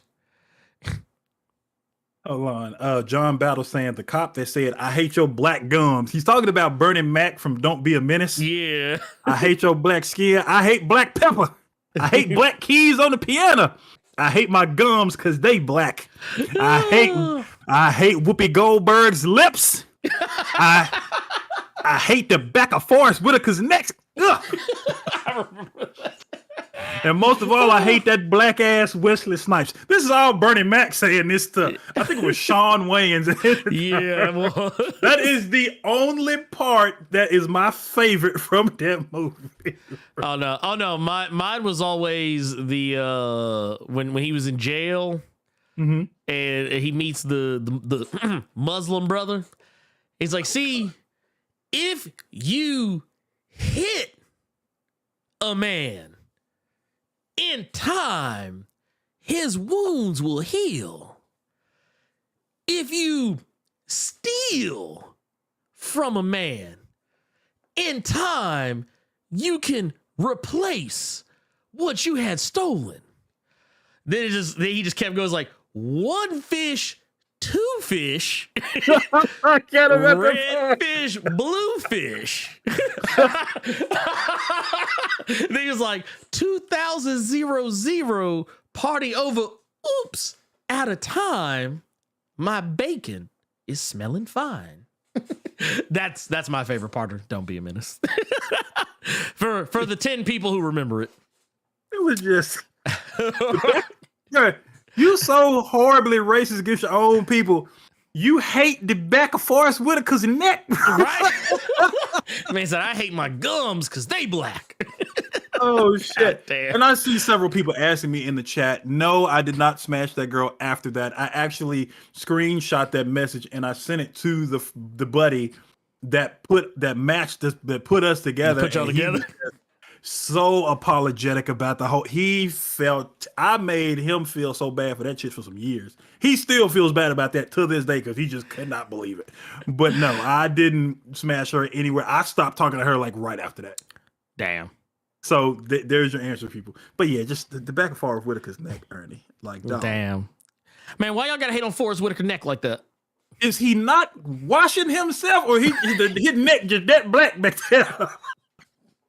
Where did Bernie Mac get that from? I have no idea. Bro. Oh god, man! Look here. Let's get these super chats here real quick. We got one from Gabriel, the Dark Knight, with the 1999 super chat. Says, still on the job. Didn't ask the boss for a break. Almost done though. Loving the conversations. Hey, we appreciate you, pimp. We appreciate you. Glad you are still here. Glad you're still enjoying yourself, and also getting your work done. We also got one here from Tony Guzman with the $49.99. It says happy birthday or happy Saturday. I don't know why I said birthday. Happy Saturday. I think I'm just 40 and slip. Also, I saw someone bring up in the chat, are we not going to bring up Wonder Man, or not Wonder Man, but Necra's brother? For those who don't know, Necra does have a brother who doesn't get talked about very often. His name is the Mandrill. Carter, are you familiar with the Mandrill?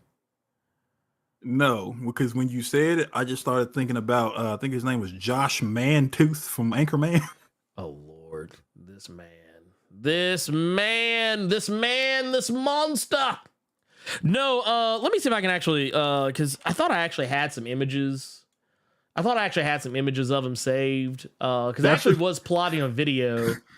I was actually plotting doing a video about him because he is such a problematic character. So Carter, are you familiar with Necra? Do you know how her powers work?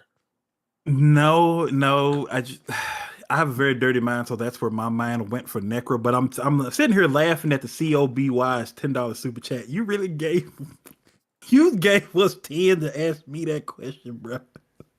Hold on, wait. Let me get down there. Oh my goodness. There we go. It says, hey Carter, did she ever call you the N-word when you was blowing her back out? No. She did. That would have been. No. I'm not gonna lie. If she would have, I'd have skeeted in her hair. Ew. No, And, but like, no, she never. Like, no, I would literally, instead of being like, I'd have put it on, I'd literally would have shot it at the back of her fucking cranium. And I told her to get out. There you go. No, I did not. No. I did walk her around the yard with a leash, though. Oh, well, maybe, hey, look, I'm gonna hit the danger button for both of us. Yeah, we're gonna let it ride. But no, COBY, I didn't. No. So, for those unfamiliar, this is Necra's brother. He is literally like a humanoid mandrill ape. He looked like an evil version of Rafiki. He does, because he's the same type of monkey. But no, so Carter, you say you're not familiar with Necra, right? No. So Necra's power is that she gains superhuman strength and durability based on how angry she is. Now, Necra is a black woman. She is albino, but she is very much a black woman. Okay. Mandrill's powers are that he can make women fall under his control. Specifically, Carter, white women.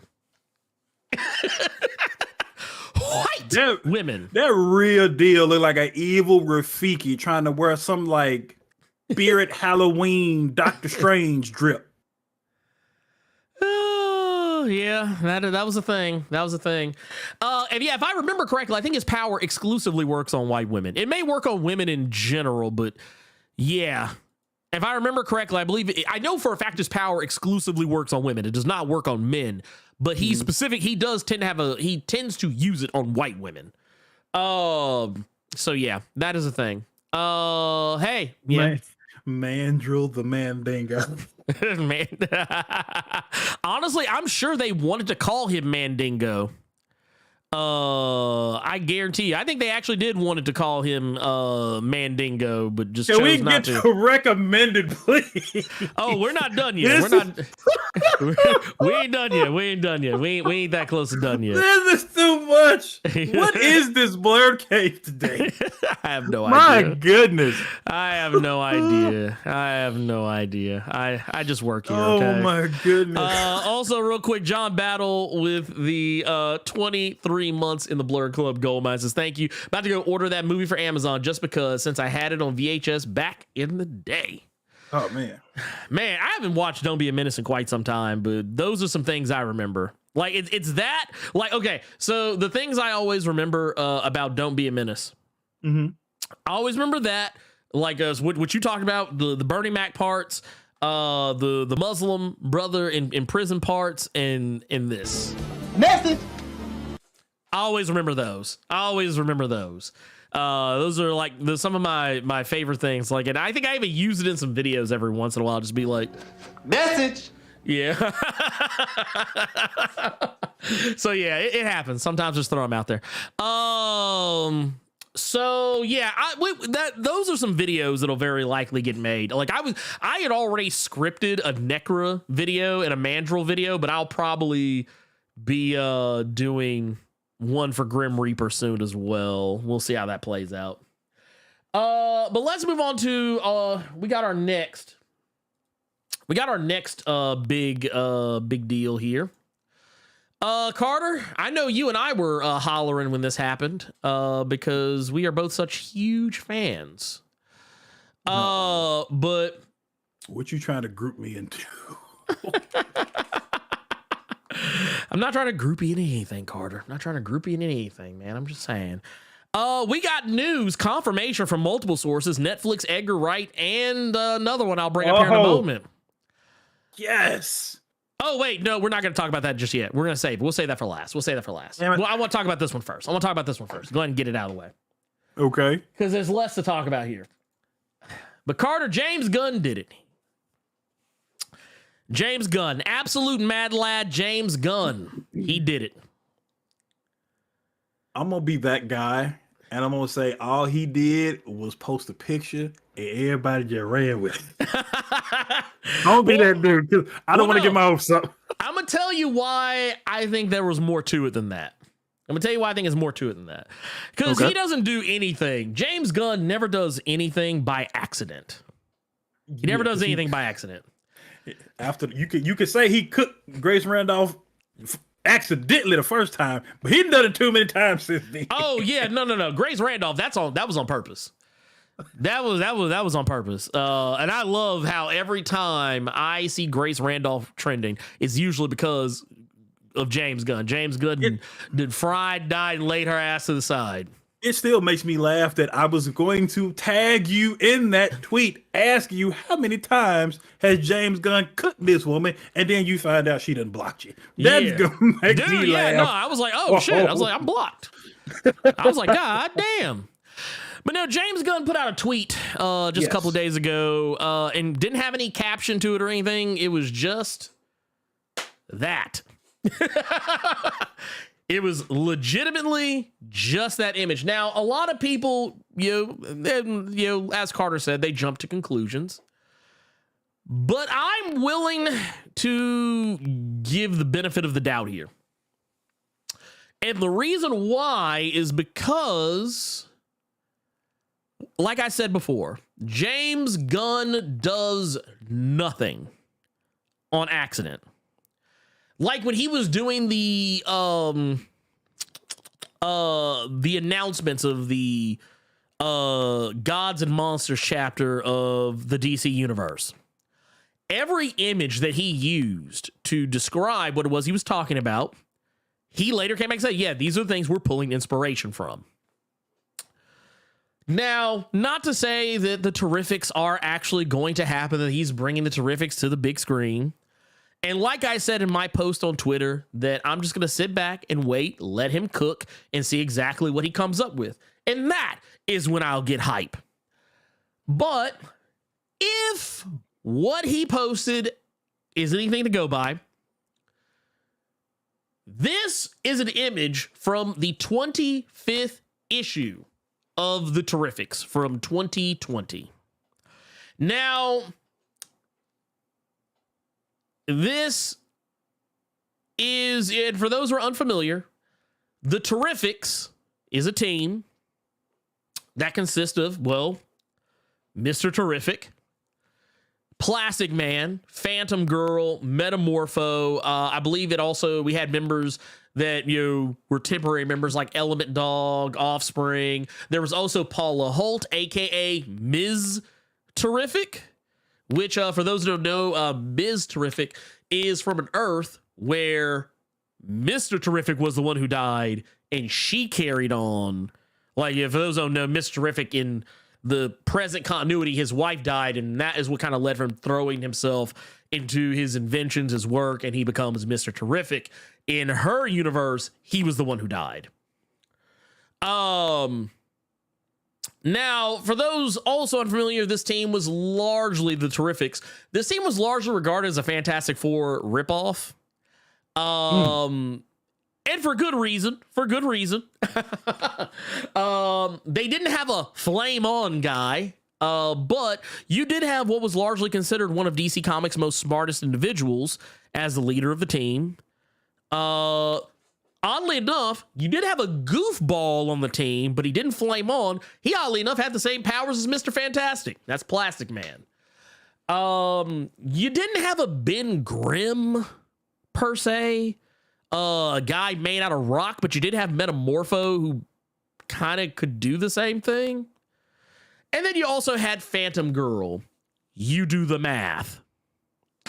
From there. But anyway, this was all part of the new, what was the new age of superheroes. The DC launched in 2018. Carter, you may remember this. This is where we got characters like Damage, who was basically a Hulk clone. We had Silencer, who was basically Black Widow. We had the Curse of Brimstone, that was basically Ghost Rider. I saw somebody the other day asking about Sideways. I completely forgot about Sideways. Who was basically Spider-Man, but with teleportation powers. You had the Immortal Men, who were more or less the Eternals, and then you had the New Challengers, which was like a revival of an OG team. There was also another team that I don't remember, but all these books were canceled. The Terrifics was the only one I think that actually like stood the test of time, and for good reason, because it was legitimately a good book. It actually went longer than any of them before it eventually ended. And the reason now this image, once again, there are no coincidences here. The book in question that he is picturing here is also the issue that is a choose your own adventure story. When you open up the book, you have 4 different pictures. One with Mr. Terrific, one with Phantom Girl, one with Metamorpho, one with Plastic Man. And there's one where if you choose to follow the story with the team going with Mr. Terrific's plan, you go to page 5. If you want to see what happens if Plastic Man's in charge, go to page 15. You want to see what happens with Phantom Girl in charge, go to this page. You want to see what happens with Metamorpho in charge, go to this page. So on and so forth. It's actually a really cool concept. It's actually one of the coolest comics. One of my favorite comics, too, as a matter of fact, in recent memory, just based on the gimmick alone, because I was a huge fan of choose your own adventure stories. But the reason why I bring all this up is because if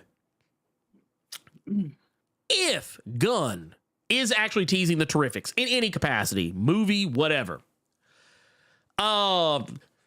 this could ultimately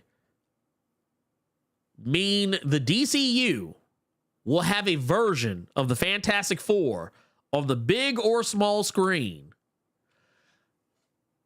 before Marvel, if they play their cards right. I don't think that's what's going to happen, but I just think it would be funny. It would be like The Incredibles all over again.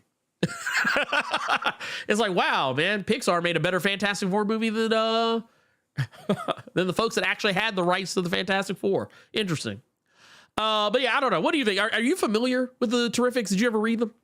I'm familiar with the Terrifics. I didn't read as much, but I want to go back to something you said where you just gonna let them cook.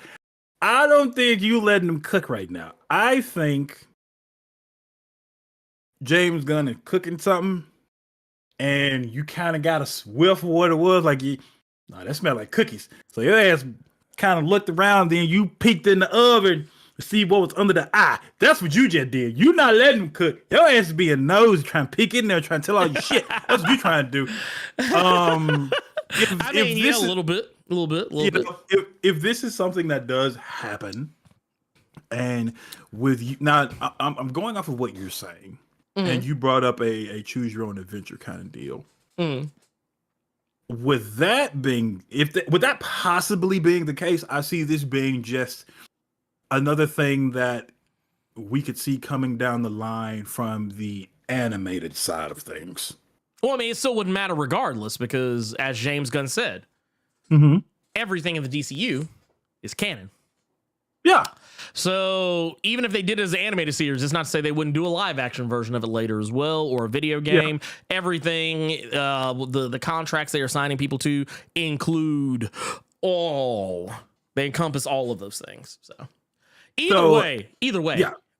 Either with way, all that with that being said, I really hope that James Gunn, whoever he gets for this, whoever it may be, whoever's writing it, whoever's scripting it, whoever directing it, whoever producing it. Yes. I really hope that they can hit the mark and give people that are like, oh, this is just Fantastic Four kind of deal. I want them to be able to silence those people. I'm hoping they can find a way to give me something that I have not seen the Fantastic Four do. Even though we got, what was it, 3 Fantastic Four movies? One sequel, 1 movie, 1 sequel, and then 1 reboot. Yeah, forced it. Yep. So I really hope that they're able to find a way to give us something that we haven't seen before. And no pun intended, I hope it's terrific. Oh no, 100%. 100%. And I mean, for me personally, being a fan of Mr. Terrific as I am, I specifically am happy for this, just for if for no other reason.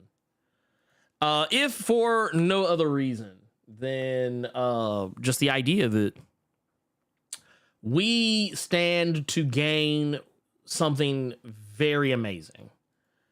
We stand to get something that could potentially be really awesome, very different, very unique, even for something that is technically a riff on something else.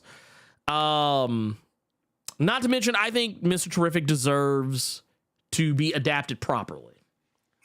My personal opinion, say what you will, you can tell me how wrong I am, whatever. I don't care. I feel he deserves to have a proper adaptation, not the one that he had on Arrow, which was Mr. Terrific in name only.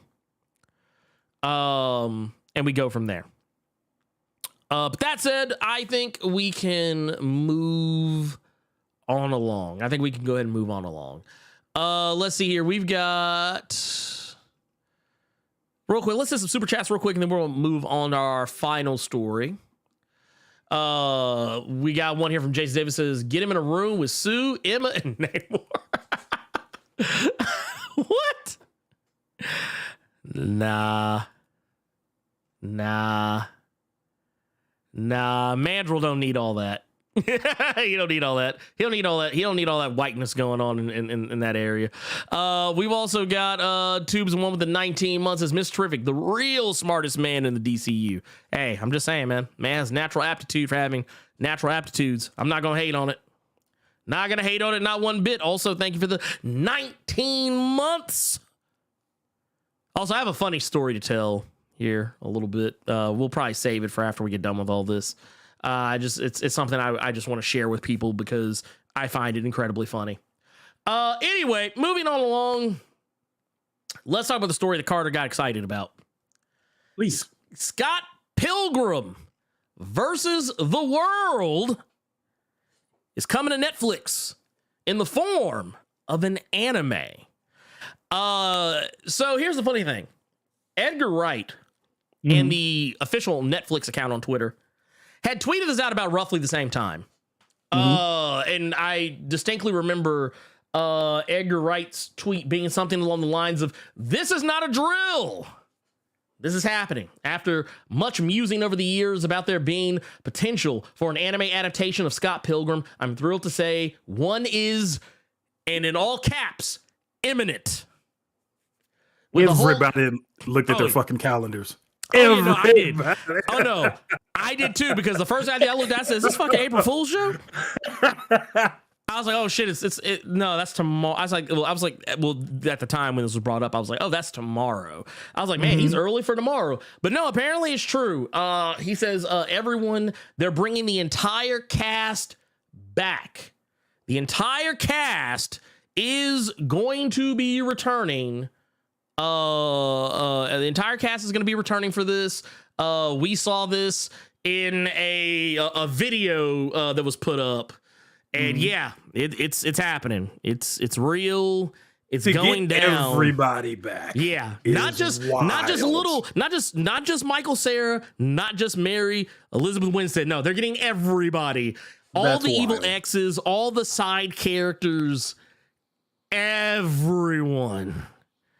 So yeah, if you were, someone who was a huge fan, everybody is coming back. Everybody. I was blown away personally. I was blown away by it.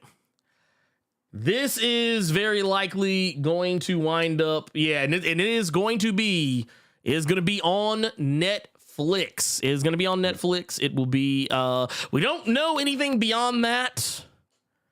Really, we know, like I said, as stated in that video, Michael Cera, Mary Elizabeth Winstead, Satya Baba, Kieran Culkin, Chris Evans, Brie Larson, among many others, will be coming back. And director Edgar Wright, who directed the 2010 film, He will serve as executive producer on the show, along with graphic novel creators Brian Lee O'Malley and Ben David Grabinski, also serving as writers and showrunners for the series.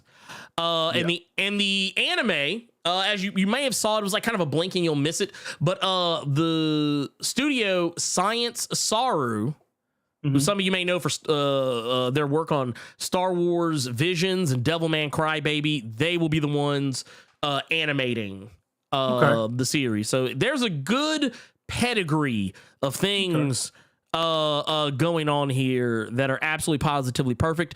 I also want to point out too that chiptune band and one of my personal favorite artists, Anamanaguchi, is going to be providing music for the anime. Now, for those who don't know, they're the ones who provided music for the video game.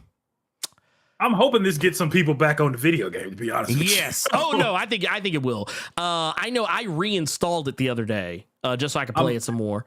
I bought it for the Switch because I'm like, I want to be able to play this shit anywhere. But two problems. One, I think I've seen maybe one other person playing on the Switch. And two, you got to sign into your fucking Ubisoft account to play it. Oh, so yeah, I don't like that. Yeah. I'm hoping it gets more people back on there because I would love to play that. Cause that game was just fire. Oh, that game's amazing. Also, the music in the game is just amazing.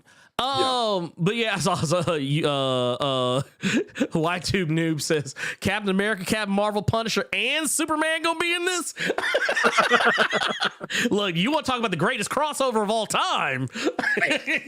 Look, they just gave that's a Marvel DC crossover ain't nobody expected. Do you know what that is in actuality though? What's that? No, I didn't take that back because he's not on Fortnite. I was gonna say that's another Fortnite 4 stack, but the Punisher ain't on Fortnite. No, he's not.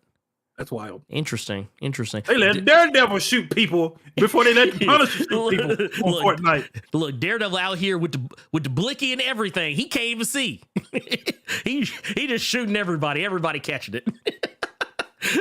Do you know the mess up part, especially since I went back and was reading the Mark Waid Daredevil not that long ago. I don't know if you remember this part, but there was a thing where I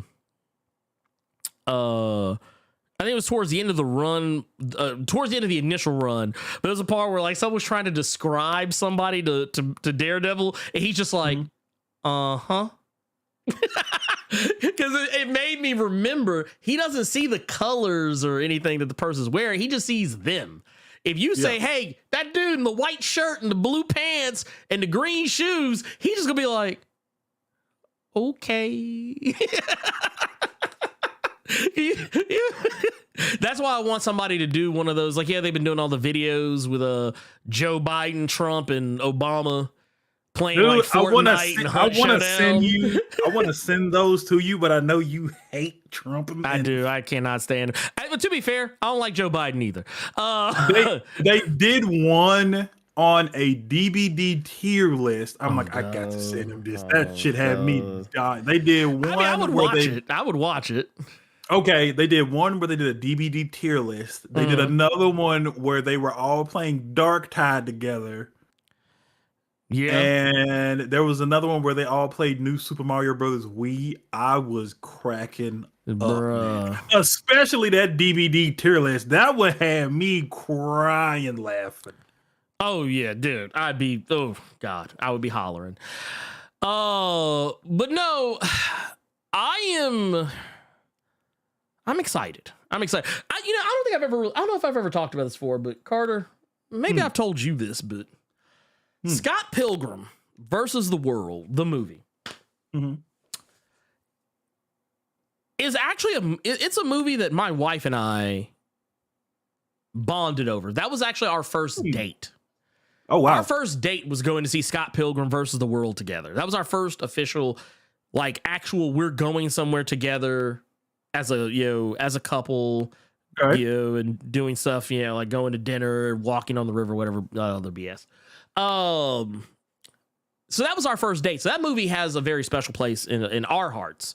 It's a movie we have shared with our children. Our children love it. It's a comic that I really like.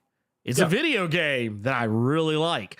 So the fact that it's going to be an anime, I'm pretty certain it will be yet another version of Scott Pilgrim that I will enjoy. So yeah. We don't know anything else. We don't have a release date. We don't have a trailer. Because this is literally all just happening. But I'm excited. I cannot wait. And man, bruh, it's about to be wild. It's about to be real wild. Yeah. But that said, yeah, go ahead, Carter. Go ahead. No, I was just gonna say I'm wondering if they're going to follow the film, which would be cool. I don't care either way, or if they're going to be following more so the book. Because there was a few things that they didn't actually incorporate in the film that they did in the book. So either way, I don't care. Maybe they're going to take it a different direction because what a lot of you all might not know is the game actually had a completely different ending than the movie and the book. Yeah. Which was actually fucking hilarious. But which I like that. That was what made me love all three of those things. Cause like, it reminded me of one of my favorite anime, X 1999. The anime, the manga and the anime are kind of close, but the anime and the manga have a completely different ending from the movie. Okay. If you heaven help you if you've ever seen it. But yeah, so I don't know, because someone even talked to me about it. They're like, hey, are they going to be continuing from the movie, or are they going to be just adapting the comic? Like, what's going to be going on? And honestly, I think it would be awesome if they just kind of did a mix. Like, we're adapting the comic a little bit more and stuff maybe that we didn't show. But maybe we're going to have some of the things from the movie that worked actually stick. And maybe even take some stuff from the video game, which I don't know. I don't even know if Animonoguchi is going to be making new music. It sounds like they're making new music for the anime. But I'm hype. I'm hype. This is, you can put this shit in my hands right now. And I would eat it up right there. X 1999. What anime is that? It's literally just called X. They dropped the 1999 when 1999 had literally come and gone, because the if I remember correctly, the manga originally came out like in 1998 or something.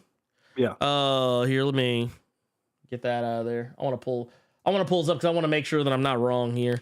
X 1999 manga. When did it come out? 1996. The manga took so long to finish, and the subsequent anime adaptations that were always promised as well, to the point that I don't think it ended until like in the 2000s. And I think the 2010s, I think. It was like a relatively, or no, it was the early aughts. It ended in the early aughts. But because 1999 had passed and they felt that it was going to date the series, they dropped the 1999. So if you actually look up the anime itself, you will only ever see X, period. That's it. The anime and both the movie and the series are just called X. The movie is wild because it completely diverges from the manga. It's just meant to, the movie I think was really just meant to build up hype for the manga and the anime that was going to come out. So it's just a movie. They race through every plot point, and there are people who die in it who don't die in the manga or the anime, and people who live who don't live in the manga or anime. It's very different. It's cool. Like if you watch it, it's like a good one-time watch. Very graphic. But it's a story about a war between the Dragon of Heaven and the Dragon of Earth. And basically the Dragon of Heaven are 7 people who have superpowers who are trying to protect the world from being destroyed by the Dragons of Earth. And the Dragons of Earth are 7 people who want to destroy humanity to save Earth from humanity. There you go. It's a little melodramatic, but if you're a fan of any of the Clamp stuff, for those who are familiar with that group of people, Clamp, people who did Magic Knight Ray Earth and so on and so forth. They are the ones who created X. Matter of fact, there are even some not characters. There's some characters from other Clamp works who are main characters in X. And then there's also a character who went to school with one of the characters from Magic Knight Ray Earth, who is a main character in this, but that's another story altogether. Anyway, none of that. Yeah, Kamui. Yeah, Kamui, the main character Kamui, the guy who is it's funny. I love that anime and manga so much, but I literally hate Kamui. I hate anime protagonists like him because they never want to do the thing that they're supposed to do. Like, hey, Kamui, do the thing. No, I don't want to. And then like everybody just starts dying around them. They're like, fine, I'll do the thing. Like, I hate that kind of protagonist. That's my least favorite part of that entire story. Everyone else is great, except for Kamui. He's a bitch. Anyway, Carter, would you like to move on to our recommended? Sure. Hit me. What you got? What would you recommend? Dark Knights of Steel number 10 came out this week, and yet again, there's another twist with DC stuff that is really, really cool, and it will completely catch you off guard. They did it with Alfred the previous issue, and they've done it again when it comes to lantern rings that you will not see coming. It was actually pretty dope. But yeah, that's me. Go read it. It's got 2 issues left, and I'm gonna be sad when it's gone. But yeah, Dark Knights are still number 10 for me. Ernie, what did you recommend, my good man? So, I didn't want to recommend this one because I wanted to save it for the top 5, but fuck it, why not? Okay. The Ambassadors number 1 came out this week. That's Mark Miller, Frank Quietly. Yeah. The story is very interesting. It's about a group of people, 6 people out of some billion some odd people. They get superpowers. And it's one of those deals where it's kind of like how, it digs into the whole government conspiracy. The government's trying to build a Superman, and kind of like some stuff that you'd see like in The Watchmen, but like this, someone creates the Superman and it ain't America. And basically and it's not really a secret. The woman on the front of the cover, who is Korean, she creates superpowers, and she promises to give those powers to 6 other people, but only the people she chooses. And it has to be people who aren't problematic, who aren't evil, who don't have any ill intentions. She's cherry picking who she wants to have these powers, and that's basically the setup for the whole thing. It's really cool. It's an interesting little story, especially when you find out the reasonings behind why she has the powers, what she did to achieve them, and the crazy thing she does that you just. Go read the first issue. It just came out. It's great. It's your very typical Mark Miller fare. But where like some characters curse more than they probably should. Some characters, make odd pop culture references that probably only Frank Miller and a handful of other people will get. And there's also some stuff in there you're like, I don't know where this is going, but I'm just gonna ride with it. But yeah, it's very fun, very fun. Ever since I heard about it, it had kind of been on my stack, or at least on my list of things to read, and it finally came out. Here we are. So yeah, there you go. One of Earth's Mightiest recommended that. I believe it was either the Elite X1 or X-Trib, one of the two. I can't remember exactly. I saw them bring it up in the comics chat, which and I thought it was funny because I was like, oh yeah, this is literally right here on my desk to read. Yeah. So I was like, whoop, I guess I will move that up to the top. Let's get into our questions. Let's see what we got here. Making sure we're not ignoring anything. There we go. Yeah, we're good. We're good. Let's see here. There it is. Ooh, that is on the wrong screen, but that's why we have Windows Shift right key. That's how we do. Okay, here we go. Questions. This one here is from Ronan King. Says, Blerd Without Fear. Hi, just wondering where you got the black DC superhero shirt and if you could drop a link for it. Yes, I can. Now, I want to be clear. I'm going to show the shirt that they're asking me about. It's also kind of sad because it's a shirt that is technically, you're not going to really find it very often.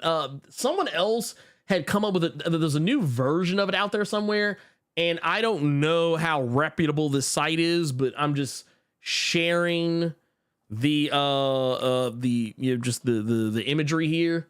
But right here, oh wait, there it is. So actually, I wonder, will it show up bigger if I did this? Whatever. Anyway, it works. But this is a reprint of a shirt that I have. Mine, the characters are more scrunched in on the shirt, not like overlapping the sleeves or anything. Because I can actually tell there's a couple of characters who you can barely see because they're overlapping in certain parts. I don't know how the shirt would print, but it has pretty much every black DC Comics character, including Milestone characters. You can see Icon at the very top. You can see Static is also in there off to the side. You can't really see him because he's literally cut off on the side of the shirt. And there's also like Rocket and Hardware somewhere in there as well, also kind of off to the side. But yeah, it's a shirt that I've had for a while, and if I lose it, I'll have to get a new one. But I've ever, like, 'cause I think it's starting to fade out pretty bad. I have other shirts kind of similar to this. I have one where it's all the DC characters, and there's one where it's all the Marvel characters, and if you put the two shirts side by side, it looks like they're charging towards one another, but I could not find that shirt either. So I'll put a link in the questions sector to this one, and do with that information whatever you will. Oh, let's see here. There's that. We got another one here from the homie Melvin. Says, have you guys seen the new Fall of X promo on Twitter? It's April 1st, so take it with a grain of salt, but it was released by the official Marvel Entertainment Twitter account. I have not seen it. I have no idea. I hope it's not some bullshit. I'm scared to look. I'm gonna let you look first. Yeah, I'm looking now. Fall of X. Oh, wow. I'm scared to look. Yeah, I mean, here's the thing. A lot of the stuff they're showing on there right this second, it all looks above board. Mm-hmm. I could be wrong. It all looks above board. I'll share the image though. Here. This is the image that they put up. It's a Fall of X, and it cites August 23rd. Obviously, promotional art by Brian Hitch, so expect some hairlines to be jacked up. We've also got, so it lists the titles. It says X-Men, Astonishing Iceman, Wolverine, Children of the Vault, Invincible Iron Man, Dark X-Men, Uncanny Avengers, Realm of X, X-Men Red, Alpha Flight, X-Force, Uncanny Spider-Man, and Immortal X-Men. That sounds nasty. Uncanny Spider-Man. Yeah, I don't know. Yeah, like I said, do with that information what you will. Okay? Do with that information what you will. I can't vouch to its legitimacy. Mm-hmm. Let's see here. We have also got Ed Boy in the cut. Says, have you guys seen the... Oh, there you go. That as well. Or wait, no, I misread the questions. The homie Melvin asked a different question. Edwin in the cut asked that question. So Melvin, I'm answering his question now. Got him mixed up. Says in the Macho Man voice, woo yeah. Since WrestleMania is here, I would love to know if you had to book your favorite from well-known to the unknown. Comic book characters in matches. He finna do it the whole. Who would they be? And what type of match would it be? Let's get it on and get them likes up. Ooh, yeah. Shout out to Braun Strowman and Chad Gable that I saw downtown when I was getting my car tuned up. Hey, yeah, you said you saw Raquel Gonzalez too, didn't you? Yeah, she was in the passenger seat when Braun was in the turn lane. Yeah. And that's when I was like, oh shit, Braun Strowman. And that's when she started laughing. They just waved at me and made that left. Yeah, that's a future woman's champion right there, man. Put some respect on her name. Truth be told, if I had to book a wrestling match between like my favorite comic book characters, you know, known or unknown, almost said something real problematic. Damn, I shouldn't. You know what? I'm gonna say it anyway. I'm gonna hit the danger button. So I would book a match between Shadowhawk and Daredevil. First Blood. First Blood match. And if you know who Shadowhawk is and what he is afflicted with, you know why that's crazy. You are horrible. That's all I had, man. We also got I Cower Over Nothing. Says, if that's Mandrill's power, why was he kept getting caught by Wasp in the Avengers vs. Mightiest Heroes? Are you watching anything that surprised you? Check out Swarm if you haven't. So the thing with Mandrill is that, you know, while that is his power, he is kind of an idiot. He ain't the smartest guy on earth. You know, you can have, and if I'm not mistaken, if you have separation from Mandrill for a little bit, the power fades. So yeah, there you go. But I've not watched Swarm yet. It is on my list of things to watch. What did I watch the other day? I watched Megan for the first time the other day. That was wild. Megan was wild. I liked it though. I liked it. The new Chucky. Yeah, the new Chucky. Who this? But no, I liked Megan. I thought it was pretty cool. I hated that little girl though. The little girl with who the doll who Megan was given to, couldn't stand that little motherfucker. I was ready. I was like, ooh, please catch it. I said, somebody please kill this little girl. Lord have mercy. Let's see here. We also got Urban Prison Strong Style says, greetings, good brothers. Should Marvel break up Peter Parker and Mary Jane for good? I always had a feeling for a long time they were not meant to be. I mean, because Marvel wants you to feel like that. Well, to be fair, I believe who was it? Was it Joe Quesada? I think was it him that I remember famously saying that he felt that Peter Parker shouldn't be able to pull someone as fine as Mary Jane. I don't know, but I know Dan Slott recently was on a whole thread before he leaves Twitter saying that is known throughout that those two are just no. Yeah.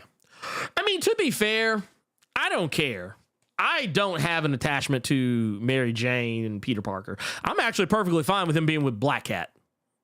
So, do with that information what you will. Now, let's move on. Questions from the chat.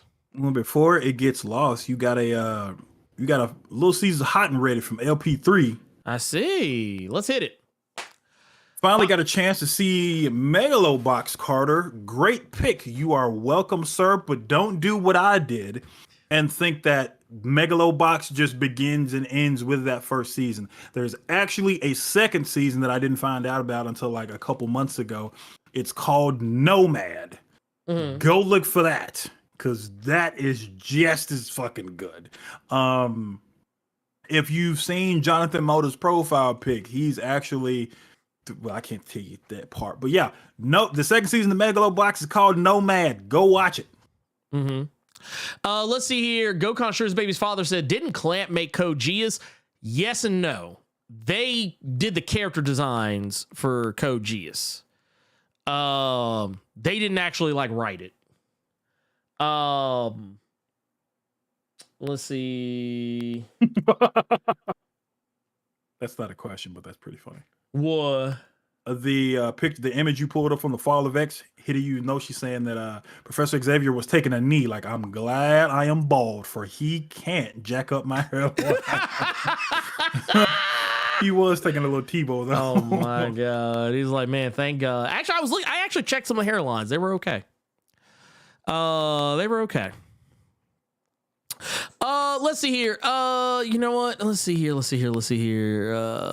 what? While I sit here and peruse and look for questions, I'm gonna pull this one up.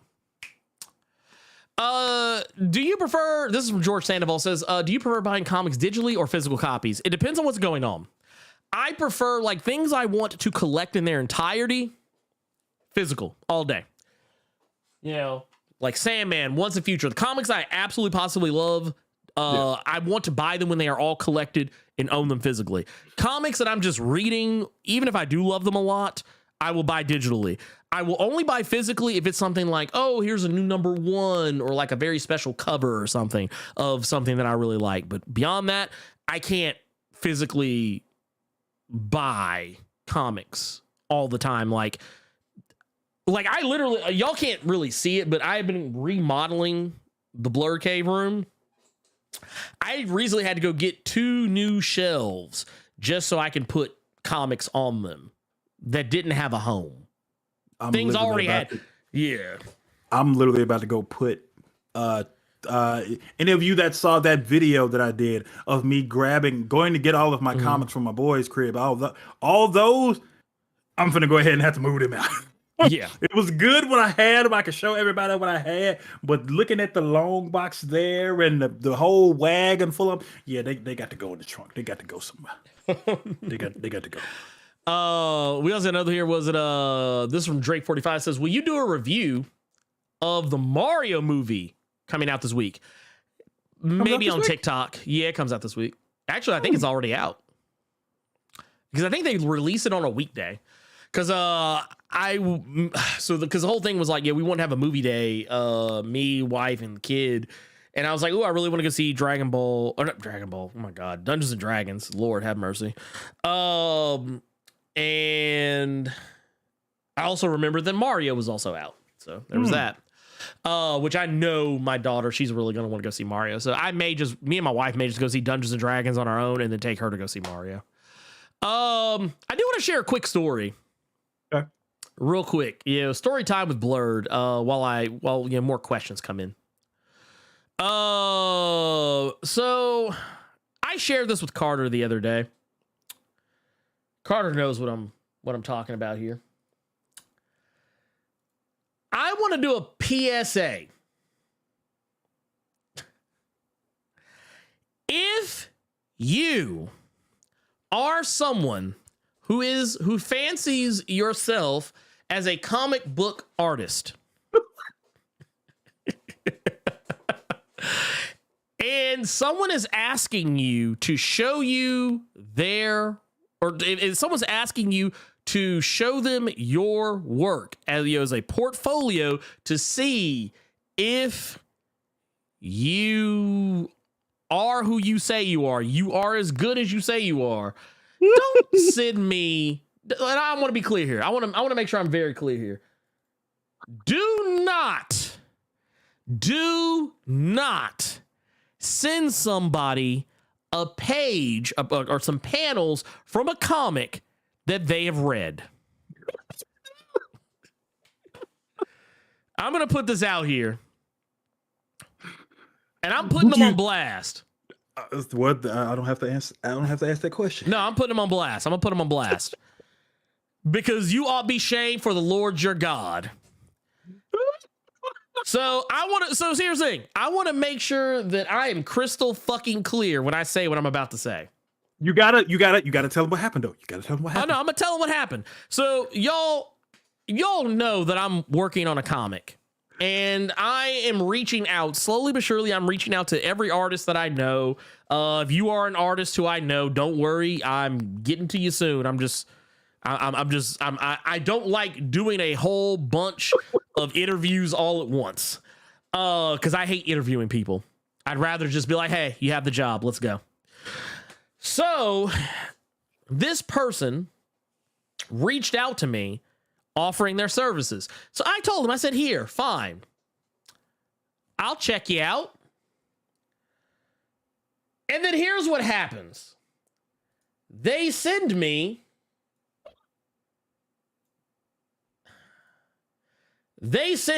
a bunch of pictures. Now, the first crop of pictures that they sent to me were all of the anime manga variety. To which I said, fine, whatever, don't care. And honestly, with the benefit of hindsight, I'm willing to gamble the pictures they sent me were not theirs. But that's neither here nor there. I told them, I said, if you could just show, I said, look, what I'm trying to do is not an anime or manga style. That's not the style I'm looking for this project. I want something that's, more like this. And I sent them pictures of like Bitterroot, Philadelphia, Something's Killing Children, Once a Future. I said something that's more just like typical American art style. I was like, I don't want a manga style for this because I said, honestly, it just, I want this to be darker and grittier. And I just honestly don't feel like anime and manga do dark and gritty in a way that I take it seriously. Just being real. And they're like, okay, cool. And I said, can you show me a style? Show me something you've done in a style that's not manga, or anime, right? So this is here. Actually, we'll blow it up. This is what they sent me. Now, you can't see it because it's cut off, but above says, sure, let me send you something. Here, matter of fact, here, let's do it. Let's just do it this way. Let's see if I can. I'm gonna blow it up a little bit just so I can. Can I bring? Yeah, here it is. Yeah, here it is, right here. Says, sure, let me send you something. And this, what you see here, is what they sent me. Now, if you're sitting here asking yourself, wait a minute, Blerd, why does this look like The Boys?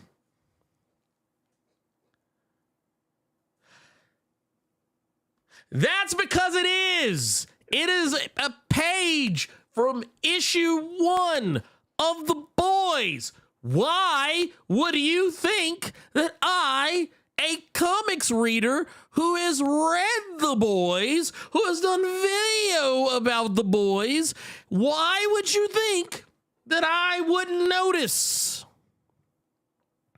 Do I look stupid? Don't answer that.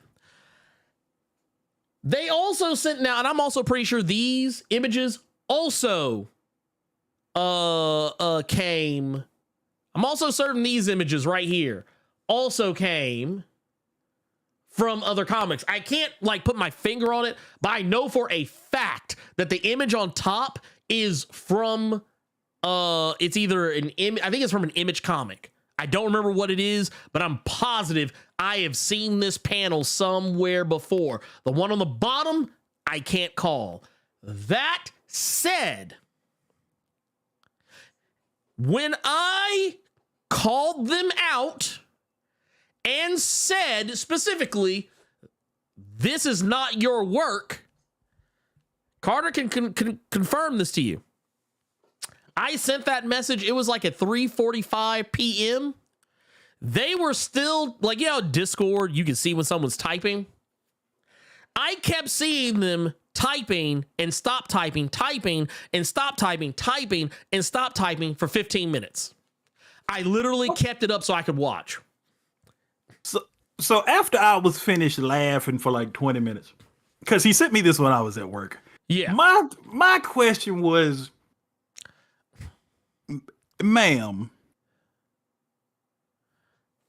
sister, sweet lady.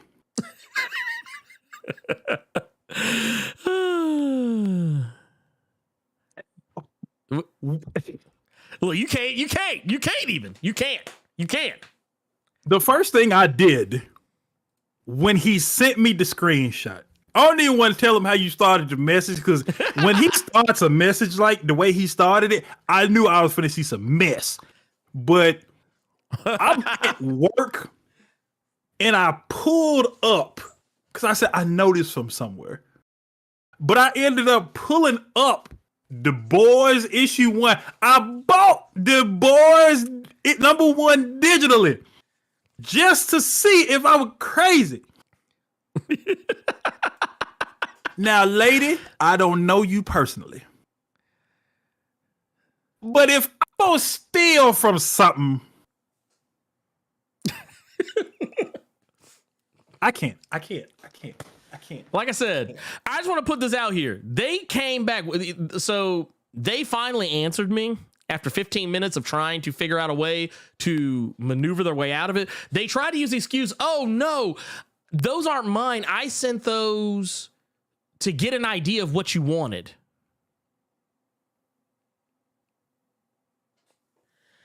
Carter, what did I say I sent them before they even sent me those? Didn't you tell me you sent them the exact same panel from The Boys without their edited shit? Well, no. I sent them images. I sent them images from Bitterroot, from Once and Future, from Philadelphia. Yeah. I sent them several images. Just be like, hey, this is kind of the art style that, or not saying it's got to be exactly, but just this is kind of what I had in mind. Not saying I expect to get this quality or whatever, but this is what I was looking for. And they said, and once again, I want you to bear in mind, when they sent me the message that, sure, let me show you my art, that's basically what they were saying, because when they said, let me show you what I got, it was in response to me saying, can you show me some art that shows me you are capable of doing what it is you're literally demanding I give you a job to do? Because the whole time they were so worried about getting the job that they weren't even trying to show me what they could do. And I'm like, and I kept telling them, eventually I just broke down. I was like, hey, I can't just give you a job on something sight unseen. I was like, can you do what I'm asking you to do? Can you draw art in a way that is not manga or anime? And this lady's response was, sure, Blerd Without Fear. I got you, big dog. Let me show you. Let me show you how good I am. Okay, this is my era. Okay, black girl magic. Even though I don't know what color this woman is. I'm just saying. Honestly, I'm not even sure it's a woman. I'm not even sure it's a woman. If I'm being brutally honest, I'm just gonna put that out there. But yeah. Okay. I thought that was what you said earlier when you and I were talking. Either way, I got you, Blerd Without Fear. Let me show you how good the game is over here with me. Let me pull up The Boys real quick on Comixology. What is it? Windows Shift S key. Okay, let me cap this real quick. That's basically what she did. She Windows Shift S a page of The Boys #1, said to me and said, yeah, this is me. I was like, no, it's not. But I'm gonna tell you what she did. Okay, maybe this is what she meant, or he meant, or whoever this is. When I pulled up The Boys, there's that top panel with the woman speaking right there. Yeah, there's a part of it where she curses. That part was gone. Oh yeah, there was. And this one, the Dollar General edition you got. Yeah, I guess she saved it in her phone, or she put it in Microsoft Paint, got the white pen and scribbled over the language, but then made all the words on there darker than what Comixology had. Yes. Yes. Now, They edited the image.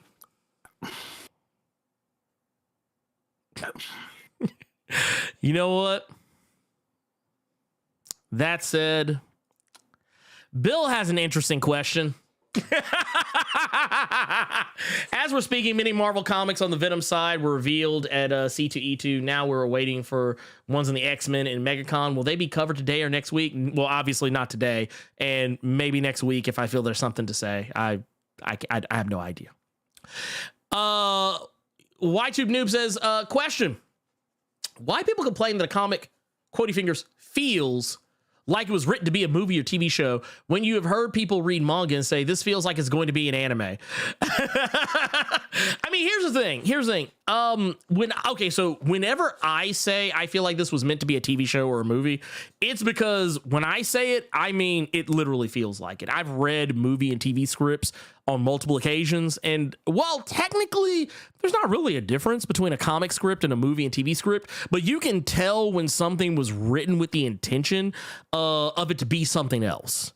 Case in point, if you go read some of Mark Millar's early stuff, you can tell a lot of his ideas were originally meant to be movies and TV shows, and then they just became comics that became really popular and then got adapted into movies like Kick-Ass and Wanted.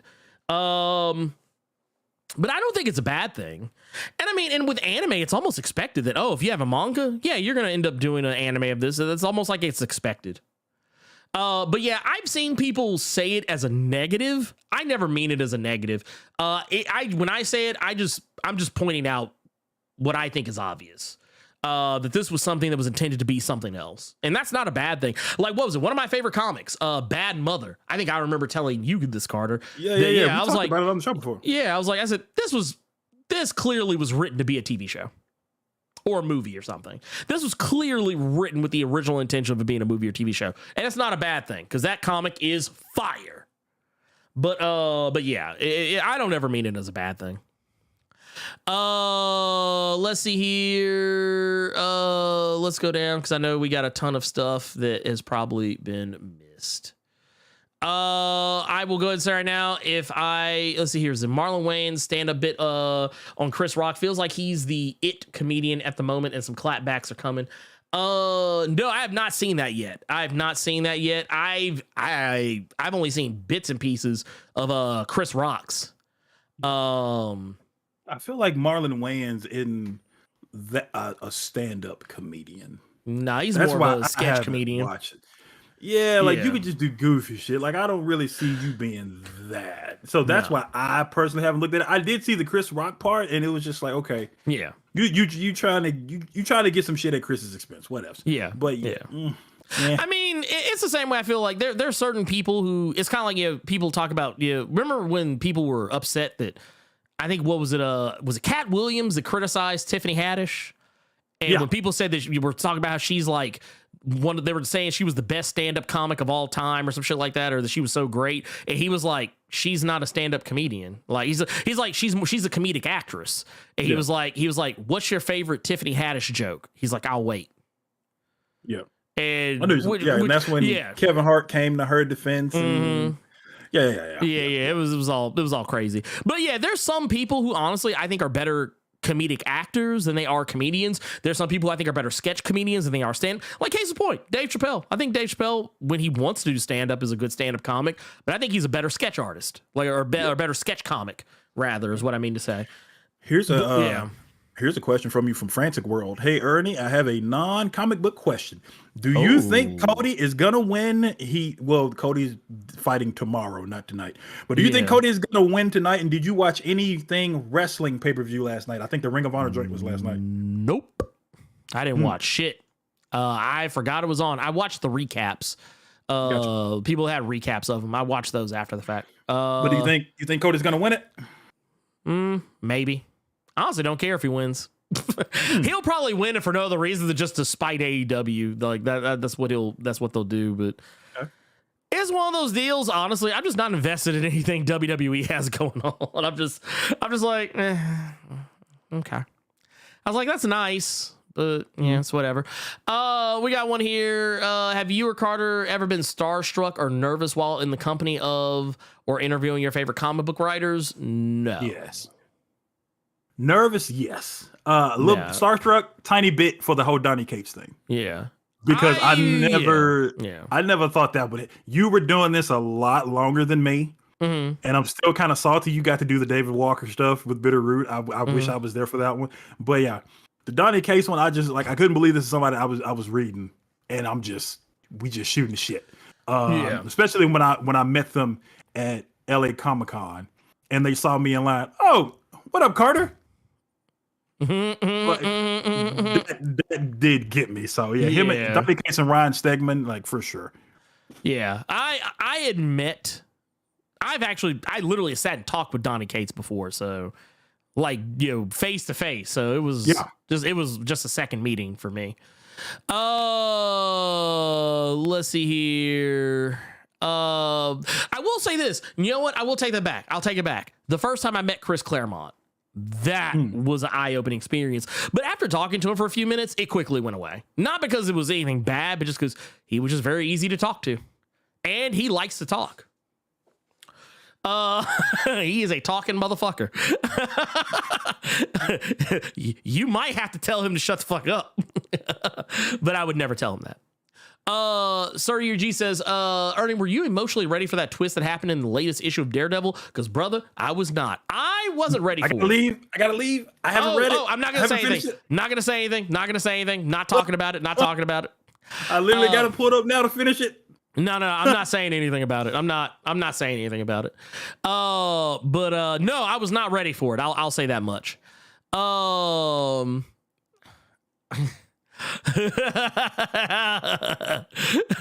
Sweet said, I thought you wanted an example, not my example. Oh wow. Says Herbert Scott said, when I used to rap, someone did this with a Gravediggers beat. Luckily, me and my friends have been bumping that track all week. Dude tried to sell that beat for $5,000. Bruh, that would be a well-whooped ass. Let's see here. We got another Raja Harris with the 1999 super chat. Says, if this episode of the Blerd Cave and the Cookout meets the barbershop. I mean, I ain't mad at it. Let's see here. I think. Oh, here's Bill says, your thoughts on the announcement on Hickman's Gods. Is this going to be bigger than the TVA or the One Above All? Probably. I don't really. Here's the thing. This is one of those things. I'm gonna wait till it comes out because I don't really know what this is. I don't know what it is. It'll probably be fine. It's Jonathan Hickman. It'll at the very least be good. I'm excited to read it, but I'm not as hype as everybody else is because I'm like, oh, I wonder if this will take him as long to finish as East of West. Let's see here. Oh, wait. Everything moved. Said, ooh, would either of you do Creator Clash? Who would you fight? Who would you fight? Blerd Without Fear? In a Creator Clash? No one that I think anyone would care about. And without saying it, he threw shade to exactly who we thought he would. Hey, I'm just saying, man. The Bears are who we thought they were. Let's see here. I think that's a good. Oh, wait, here. Here's one. Oh, wait, this is one you asked me earlier. Okay. I couldn't find it earlier. Honestly, I think with that, that's the show. I think that's the show right there. Let's not yet. I can't believe I'm saying this, but you got another damn jingle to sing. Oh shit, I didn't even see it. Thank you for saying something. Look at you, man. Oh, God. Thank you. Thank Carter, man. Look, Carter, you want this one?